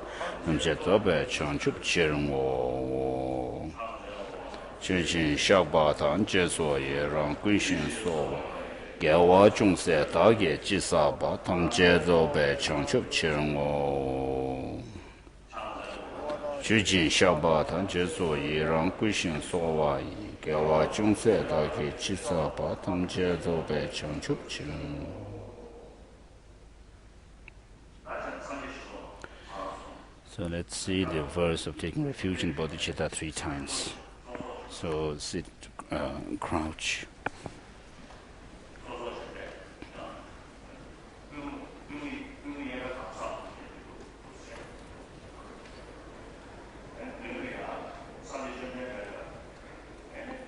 So imagine the Buddha and surrounded by all the upholders of the Dharma, all the great masters of Buddhism, of India and Tibet, and think that you want to become Buddha for the benefit of all sentient beings, and therefore you are going to take refuge in the 3 jewels, Buddha, Dharma, and Sangha, until you become a Buddha. And whatever practices you do, such as keeping morality, practicing patience, giving, and so forth, all these are for the benefit of all sentient beings, to become a Buddha for the sentient. Whether there is an end to the samsara or not, as this question was raised yesterday, all sentient beings are equal in terms of not wanting suffering but wanting happiness, and all sentient beings are equal in the sense that they have the Buddha nature, and that they can overcome suffering, and they have the potential for cultivating bodhicitta and attain Buddhahood, and therefore have this motivation to become a Buddha for the sake of all sentient beings, and repeat this to the Buddha, Dharma, and Sangha, I take refuge until I'm enlightened. The practices of giving and so forth that I've done, may they become cause for me to become Buddha for the benefit of all sentient beings. Sangye Chötam Tsoge Shonam Chanchu Bardo Dane Jepsuchi Dage Jinso Jebe Tsonamgi Dola Penjiri Sangye Drobar Sho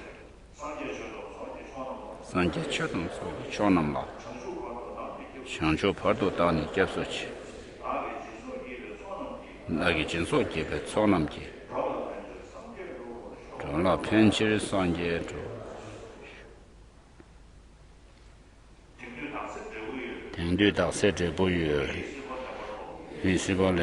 Today my life has become fruitful. I have attained a good human life.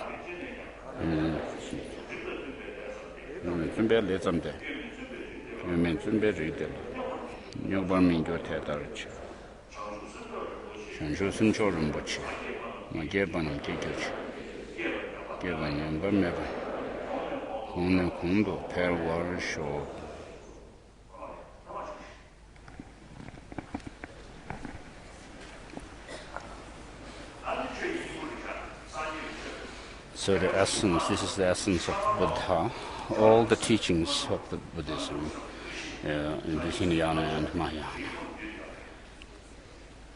are meant for preparation for cultivating bodhicitta and actual practice or cultivation of bodhicitta, and the practices that you do consequent to taking cultivation of bodhicitta.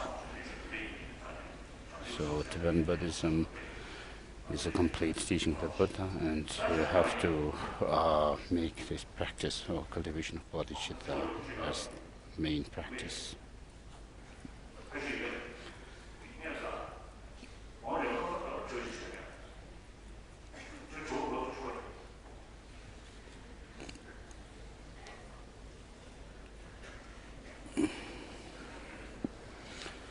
So we'll have questions now.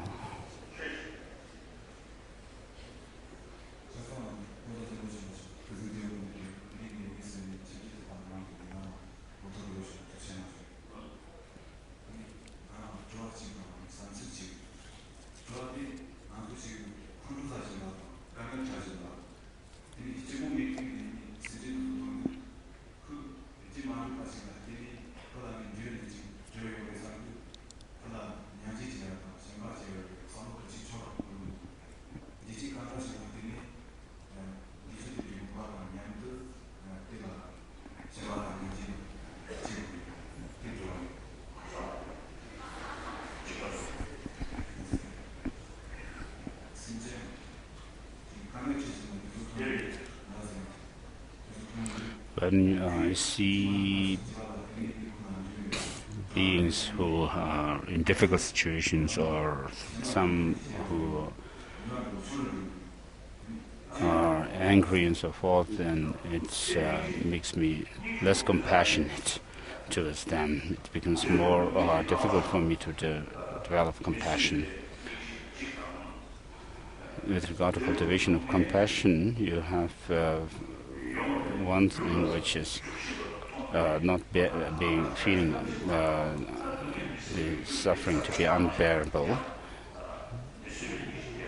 and then also when you see someone engaging in some actions which may give rise to suffering, thinking that this person is really creating something negative which will give rise to suffering for him or her. So usually I talk about two levels of compassion. On a general, conventional, worldly level, there is compassion. On the second level is that of compassion actually arising through training of mind. So the first level of compassion is something which we, as ordinary people, even animals can have this. Animal mothers can have great compassion towards their children. to avoid them, to protect them from suffering. The mothers, even animal mothers, can have this spontaneous reaction to even giving up their life for the sake of the child. So this is not because of religion or some kind of training or anything like that, but instinctively this happens. This is innate. So this doesn't need to training of mind or meditation, or do not think about reasonings. So, but this is a limited, partial kind of compassion and love, which is affected by attachment. It's also this happens because of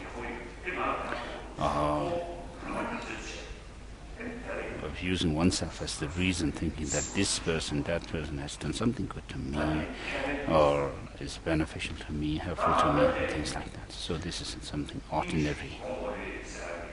So here, when we talk about cultivating compassion, or great compassion especially, for that the biological kind of compassion and love becomes the seed, and then we should use our reasoning and train our mind over a long period of time and through meditation, and then you experience a compassion which is not because others do good to you, but because just like oneself, others want happiness, and likewise others don't want happiness, just like oneself. So seeing this fact, and also seeing that the suffering that we are going through is something which can be overcome and come to an end. And when you when you're aware of this fact, then you can think compassionately. When you see someone doing something bad,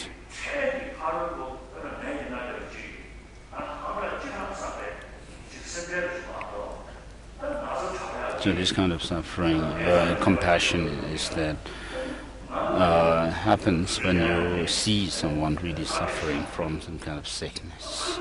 When I see people come to me when they are sick and all that, of course this perhaps there's nothing I can do about their sickness, but I cannot remain passive without at least thinking about the suffering. And I can think in terms of this suffering having come because of their karma, which has in turn arisen because of negative thoughts and emotions which are rooted in their ignorance. And so in this way I'm thinking about the suffering of that person from a broader perspective, and not just worrying about the suffering, narrowing my vision down to just a temporary kind of suffering. So the sufferings that we have, the temporary sufferings that we have, cannot be overcome, even by the Buddha himself. We cannot do. When I was in Patna, after the chief minister was. After the chief minister has said, during the chief minister's speech, he said, may the state be prosperous through the blessing of the Buddha. And then during my turn, I said, if it was possible for the state to develop and make progress, then it should have already happened, because you already have the blessing of the Buddha. So, whether this state becomes prosperous or not, whether there's development and progress in the state or not, is dependent on you as the chief minister. So, I hope that I said I hope that the blessing of the Buddha goes through you, and so that the state becomes more prosperous.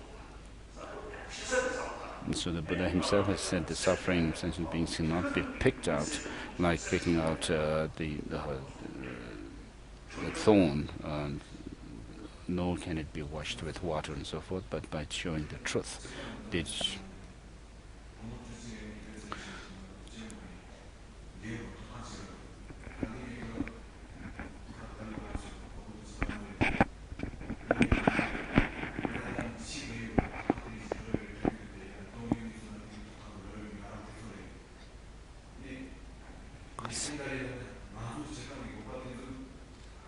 I'm sorry, I can't hear him.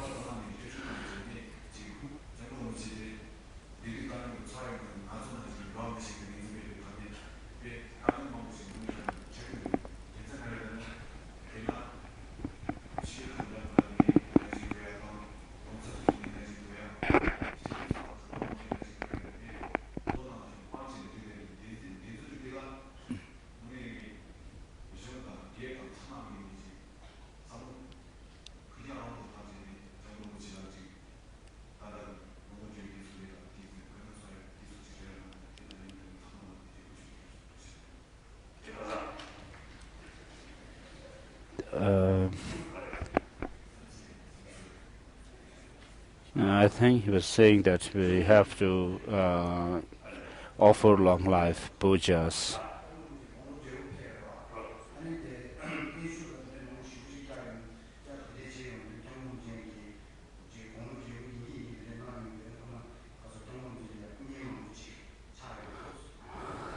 And so his suggestion is that many different organizations make lots of offer long life pujas to His Holiness, and therefore this should be rather limited, because His Holiness is now old, and His Holiness needs much more rest.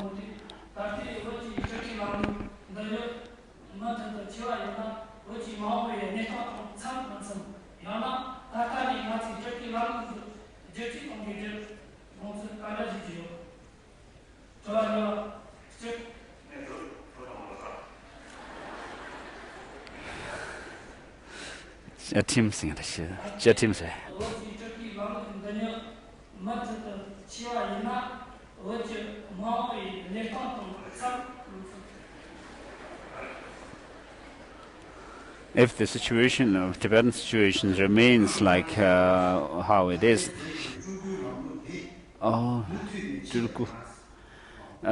if the Turku system in Tibetan society remains continues like it is, will it be relevant in the future, or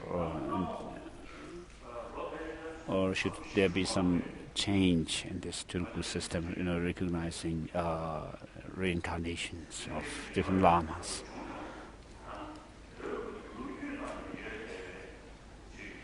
So we have talked about it in the past, that those who are already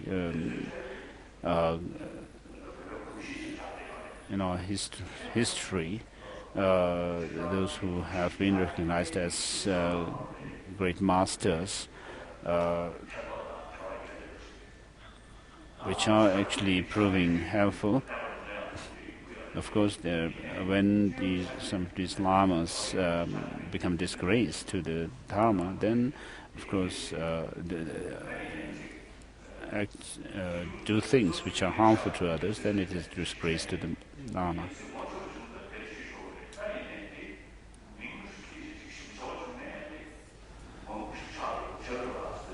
So I have suggested that if we were to keep on recognizing lamas and Turkus, of course it's good if the Turkus are really authentic, but then the number increases, and it becomes too much sometimes, and if they don't really prove worth, it's not so useful, but it's difficult to change this system right away.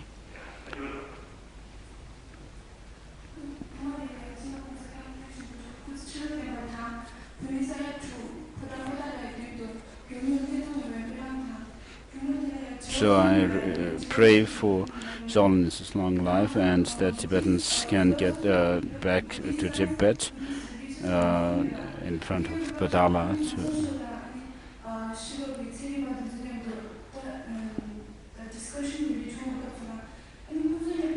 During your discussions with the scientists,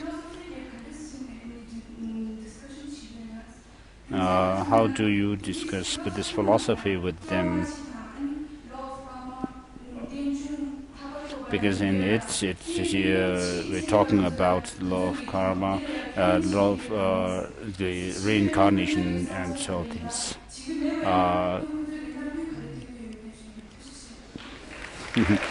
What is their reaction to if you are discussing about these things? What are their reactions? As I said yesterday, the topic of universals and particulars is something which is common in logic.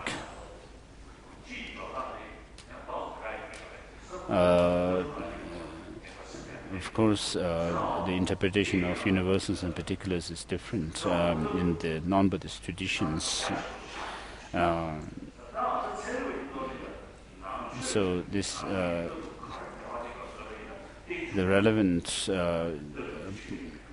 topics with the scientists is that of interdependence.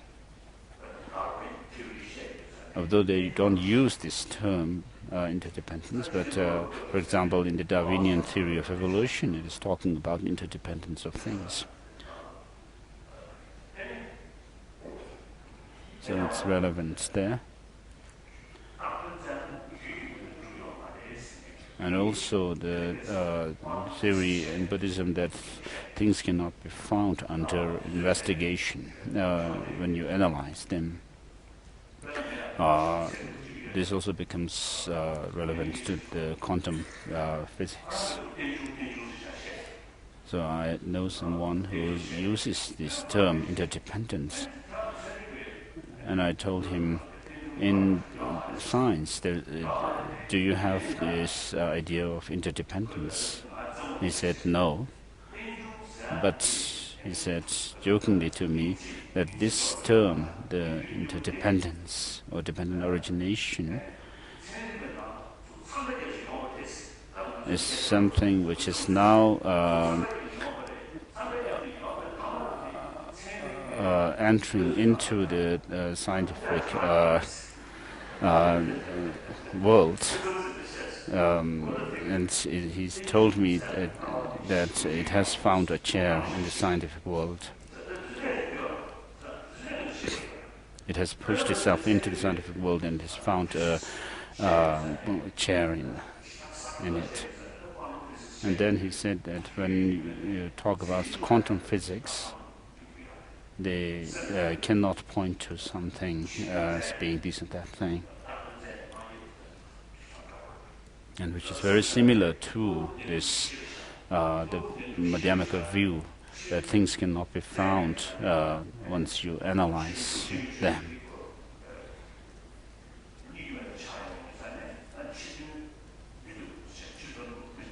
And in the Chitamatra philosophy also they say that there is no external phenomena because you cannot find when you break up things into the particles and the subparticles and so forth, and you cannot find anything there, and therefore they say there's no external phenomena. This is because they are not able to assert the fact that although things cannot be found under analysis, still by mere imputation they can exist.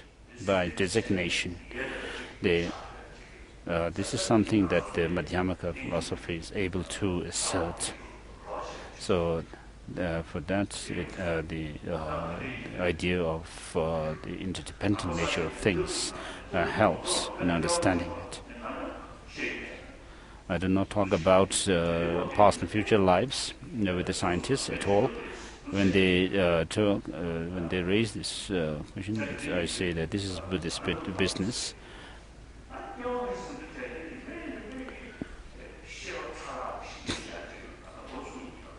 But now people have started investigating into the subtle nature of the mind,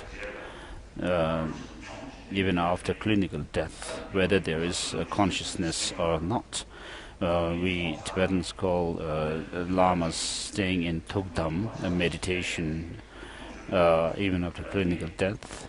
So this is something which is there. It's a fact.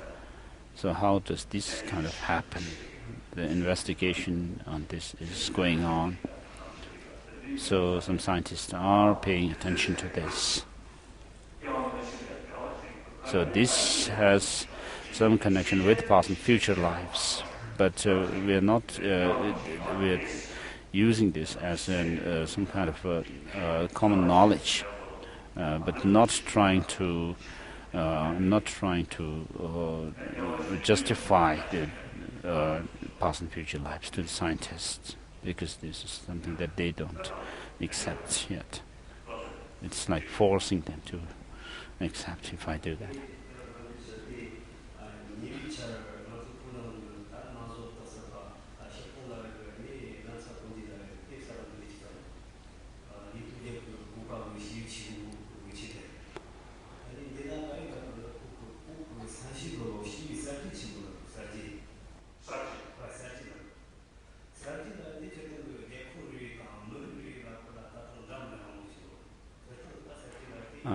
He showed this book, which is written by a Tibetan author who lives in Tibet. I think he was recently arrested by the Chinese for writing this book, which is called Namsa Koje.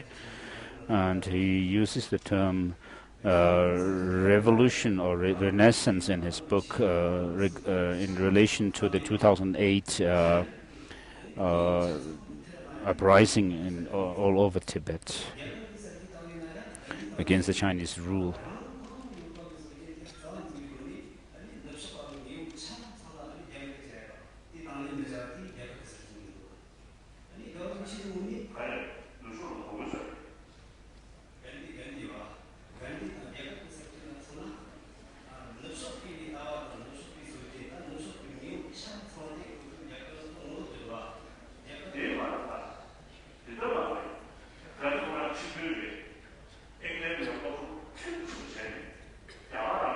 So this guy was saying that revolution, in terms of the Gandhi's revolting against the English, is something that whatever is Western or British should not be there in India. But His Holiness objected to that. He was trained as a lawyer in.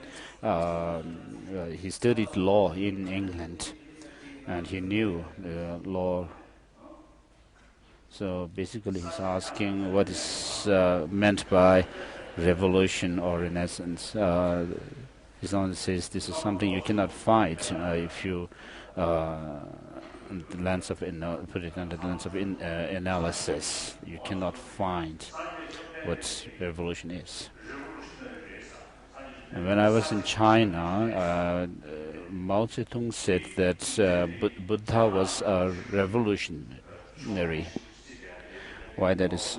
The reason is that he said was that the Buddha was someone who was against the caste system that existed in India.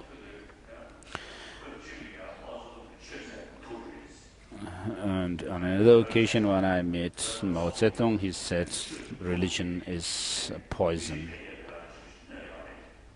For example, in Tibet, it has hampered progress of the nation, increase of population, and also material development have been hampered by the religion, he said to me. So from the point of view of interdependent nature of things, you cannot just pick up one thing and say this thing is 100% good.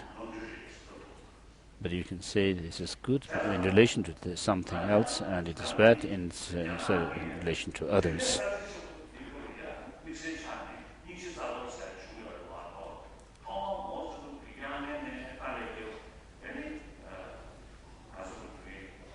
So, with regard to Mao Zedong, of course, in the beginning he was really dedicated for the welfare of.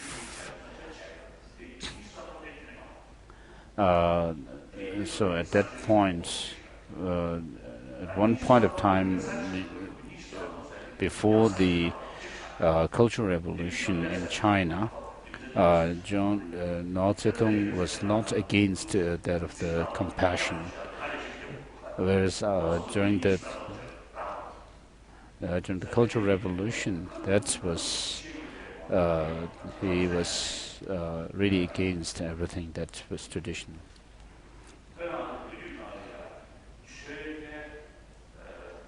So you have to talk about revolution from different perspectives. And then, with regard to revolution in Tibetan history, there was a case when one of the kings tried to make everyone equal in wealth, distributing the wealth from the richer people to the poorer and try to make them equal. So that is also a revolution. And then, during the time of the Tibetan king Tizong Detsen, by him inviting Guru Padmasambhava and Chandarakshita and so forth. So Sarji, or this revolution, this also can be considered as a revolution because he brought in the Buddhist system and established it and made transformation in Tibet of the old culture.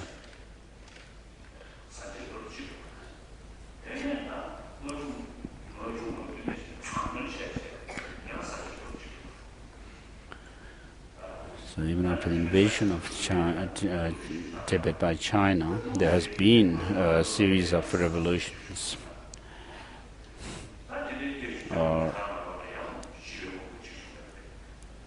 Then the 50s and 60s there was another one, and then from 66 to 70 there was the Cultural Revolution, and then many different series of revolutions happened in China after Mao, and then in 2008 there was this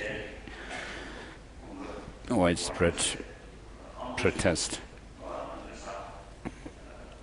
I met an Amdo man in Varanasi in 2008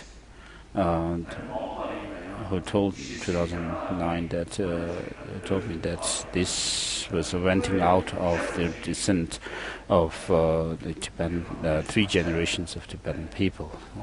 What happened in 2008?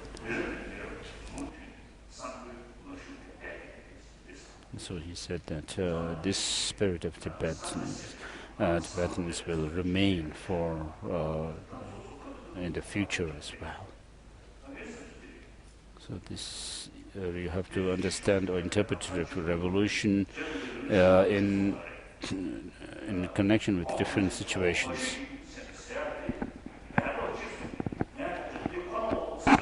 In Lamrim Chemu, Tsongkhapa says that if those who say that the meditation is only the focusing meditation is like saying, picking up one grain and saying all grains are like this.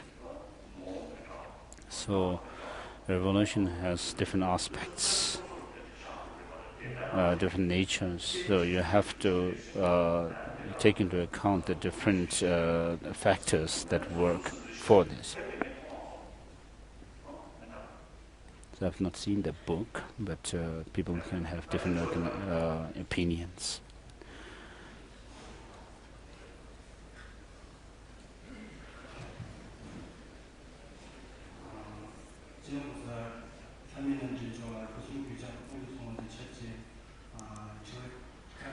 With respect restorations to you, His Holiness, the self, which is said to be posited,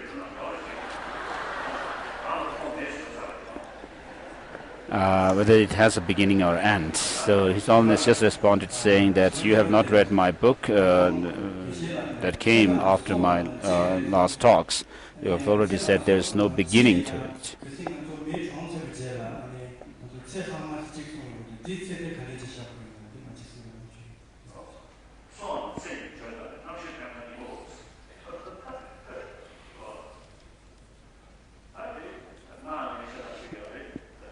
So with regard to the sock or lifespan, there are many different interpretations according to Abhidharma and according to the Tantras. So I had this opportunity to meet with children from different institutions. I'm happy. So as humans we have to live a meaningful life, which is living a happy life, which cannot come about by disregarding the happiness of others, by deceiving others, being dishonest, and so forth. This is 100% wrong method of finding happiness. For example, the Chinese communists say that they say that they are creating happiness for people by actually snatching away the freedom and privileges, rights of people. So all of us have the right to have a happy life, even animals, and therefore it's important for us to choose vegetarianism, which is increasing, of course, in our society. So for mental peace of mind, the way you draw this is as I've explained. From my own experience, if your mind is calmer, more disciplined, controlled, then there's less suffering. And even if you face some difficulties, you are better adapted to face it. So you should not think. It's wrong just to think about money and external material humanities for happiness. For example, in Japan, there's so much material progress and development. Still, there are many suicide cases of suicide amongst school children. And in America also many people who are insane people, like who even murder other people. Happened in China also. Just yesterday there was in the news that one Chinese man came into the legal court, and killed others and killed himself. And also there were cases of murdering other people, stabbing them with knives. So there are these kind of stories that we hear, which people say that they have done this because they were unhappy. After the last earthquake in Tibet, Gyugodo, recently, one journalist from perhaps Hong Kong had told me that he went to that place. And he said that he was also in Chengdu when there was this earthquake in 2006 or 2008. And he said that the Tibetans, when he saw the Tibetans, they were very calm. They were the Chinese after the earthquake kind of turned their suffering into anger. He said this was what he found, and whereas this was not the case in Tibet. And so this is because of Tibetan spirituality, religion, Buddhism. So perhaps Buddhism has some effect on how people think, on their emotion and so forth. Whether you think about future life or not, even just in this life, if you think about things in a broader way by thinking about the interdependent nature of things, then you have greater calmness of mind. You will not pick up one thing and point at that and try to make that as the cause or root cause of your suffering and so forth. But you will see even that if you see things from a broader perspective, then you will not point to one thing as the cause of your suffering. So Buddhism is something which we should be proud of, that we can share with others. For this is a pride of us Tibetans, and also preserve the Tibetan language. And the preservation of our culture also should be done through modern education, without which we would just be without hands.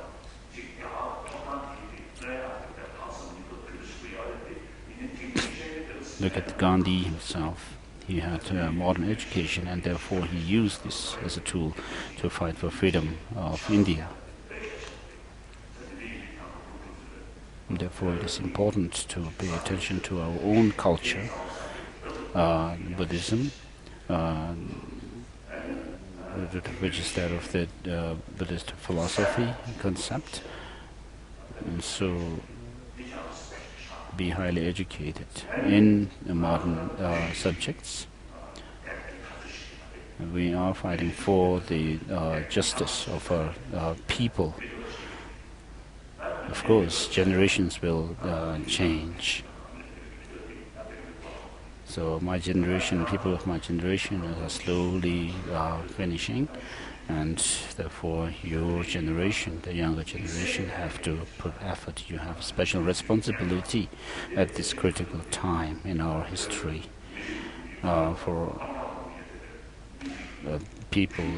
We are a people which has a history of thousands of years.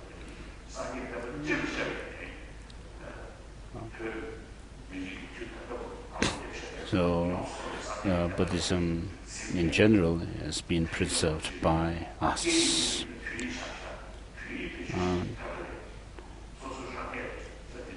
The language which we use to preserve this culture is our language, Tibetan.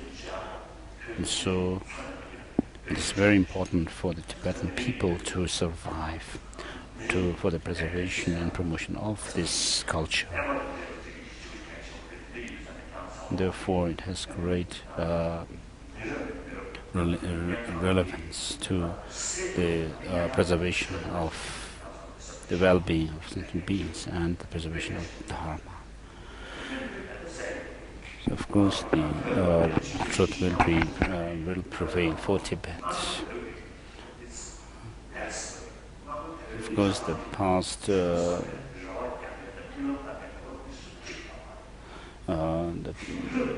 We are not even dreaming about the past Tibet. There's not a single Tibetan who thinks about going back to the past. Not even one who dreams about it.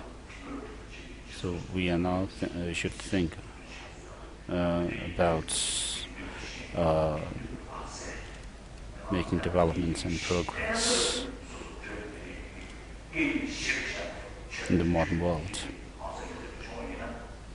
So if you have our own religion, culture and the language, then together with the modern education, we will be more satisfied. It will be beneficial to oneself, its individual, and also to the people of Tibet. So you have to see things from all different angles, and then give thoughts. You should not be blind in one eye, but see with both your eyes. everything.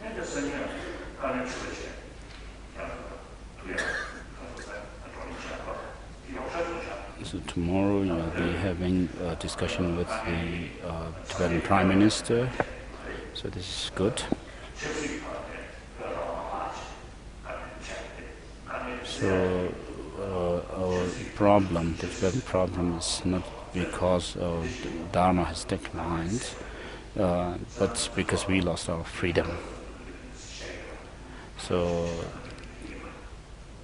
what we have done so far in order to solve the problem, and what is the purpose and reason, and whether they are practical or not, and so forth, will be sometime we should talk about this, and whatever questions you may have, you should ask.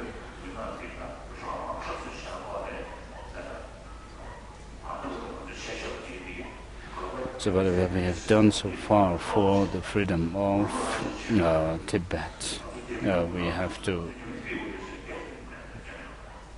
to ask about this, what means we have, and so forth. You should not just raise your voice that we don't want to be under the Chinese, we want Chinese out of Tibet and all this. So you have to think about whether you can actually accomplish the goal or not, whether you are able to do it or not, whether they are suitable or not, and so forth. So even if you're talking about independence, you just can't just shout about it. If you want the Chinese to quit Tibet, of course, even if you may raise your voice high, it's not quite sure whether they will leave or not. So these are facts. Our generation faced this difficulty that we are going through because of things having gone wrong for over centuries in Tibet. We only focused on the religion. Of course, we cannot just the religion itself is not at fault as such.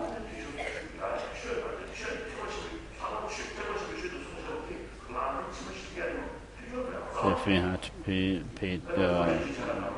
been practical of what Mahayana Buddhism is teaching, then we would not have made mistakes. But we have used the name of religion, and then try to find advantage, use that for one's own advantage, selfish, and to defeat others. And therefore we made the mistakes. But the fact that we still live in solidarity as one people is because of our religion. So whether we are those of Kampas or from the other Uizang region of Tibet, we are all living as one people. It's because of this. Of course, we have slackened our efforts, even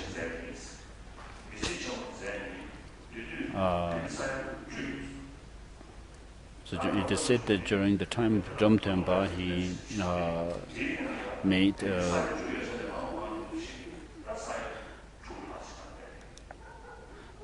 there was a census of the Tibetan population, which was said at that time to be 10 million. But after that, it seems the population has decreased. Perhaps there are too many monks and nuns. So Mao Zedong was partly right when he said religion has hampered the increase of population.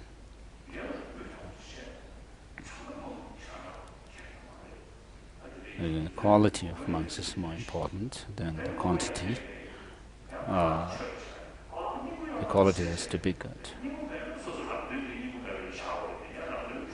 Of course,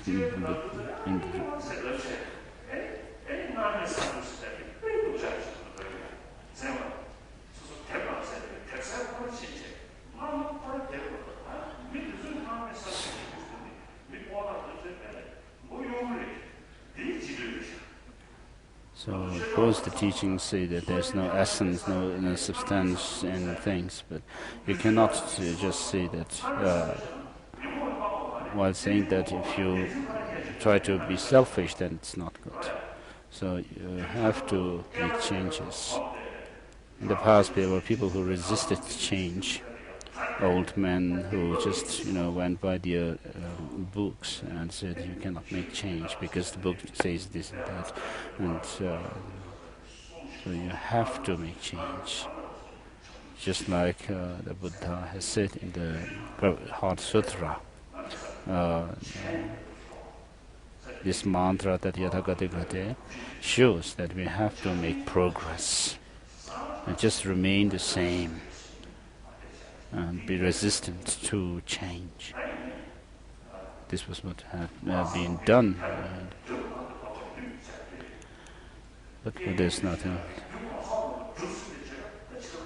The tragic thing happened because all the causes and conditions for that was complete.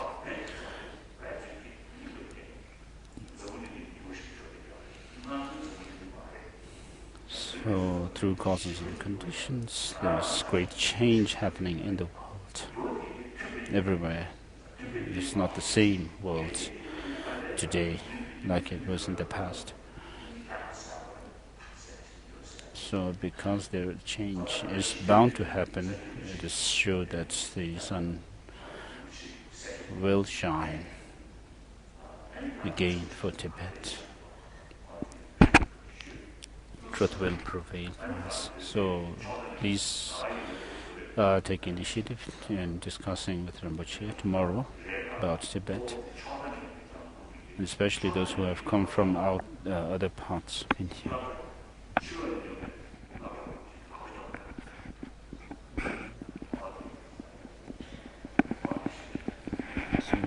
So Holiness is asked to raise hands. Those who have come from outside and those who have come for the first time in this time and have not been here before. So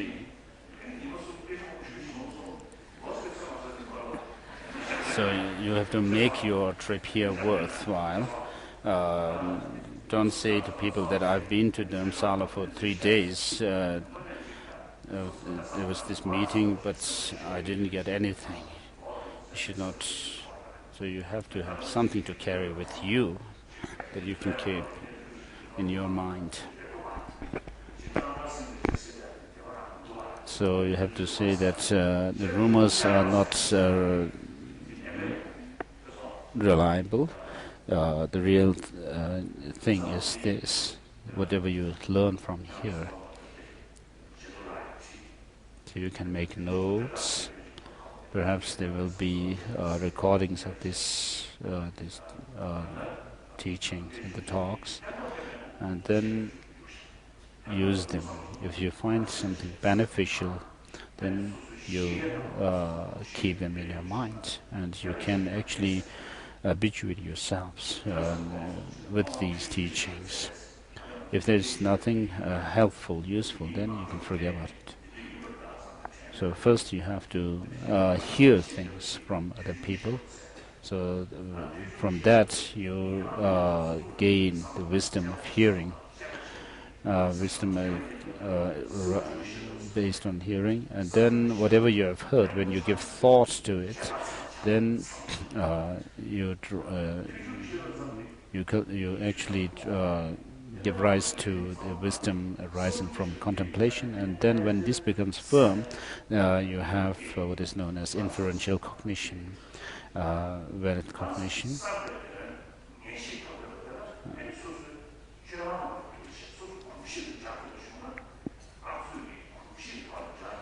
And then whenever you have gained certitude and through this kind of contemplation, you can apply them in your day-to-day life, then that kind of insight that you draw from this concentration is can be called like the wisdom arising from meditation. So even in the modern subjects, whatever you're studying, you need these three types of wisdom.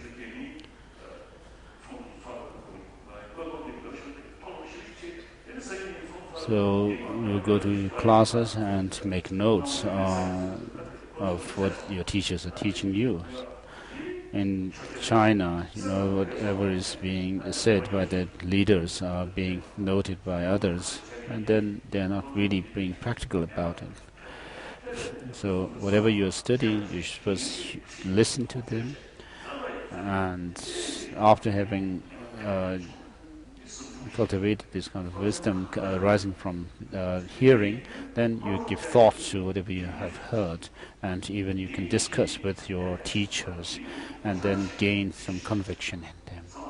And so these has to become like whatever you learn has to be like the key, so to open the lock. So the lock is your intelligence.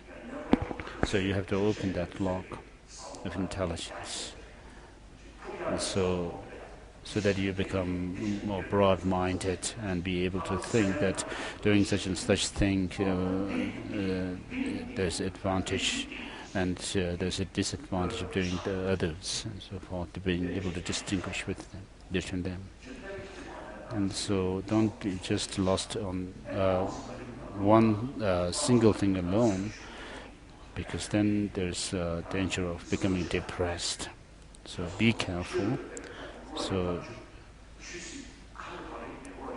be able to make sure that you're able to use your intelligence both on secular and religious terms through the cultivation of the wisdom arising from hearing, reflection, and meditation.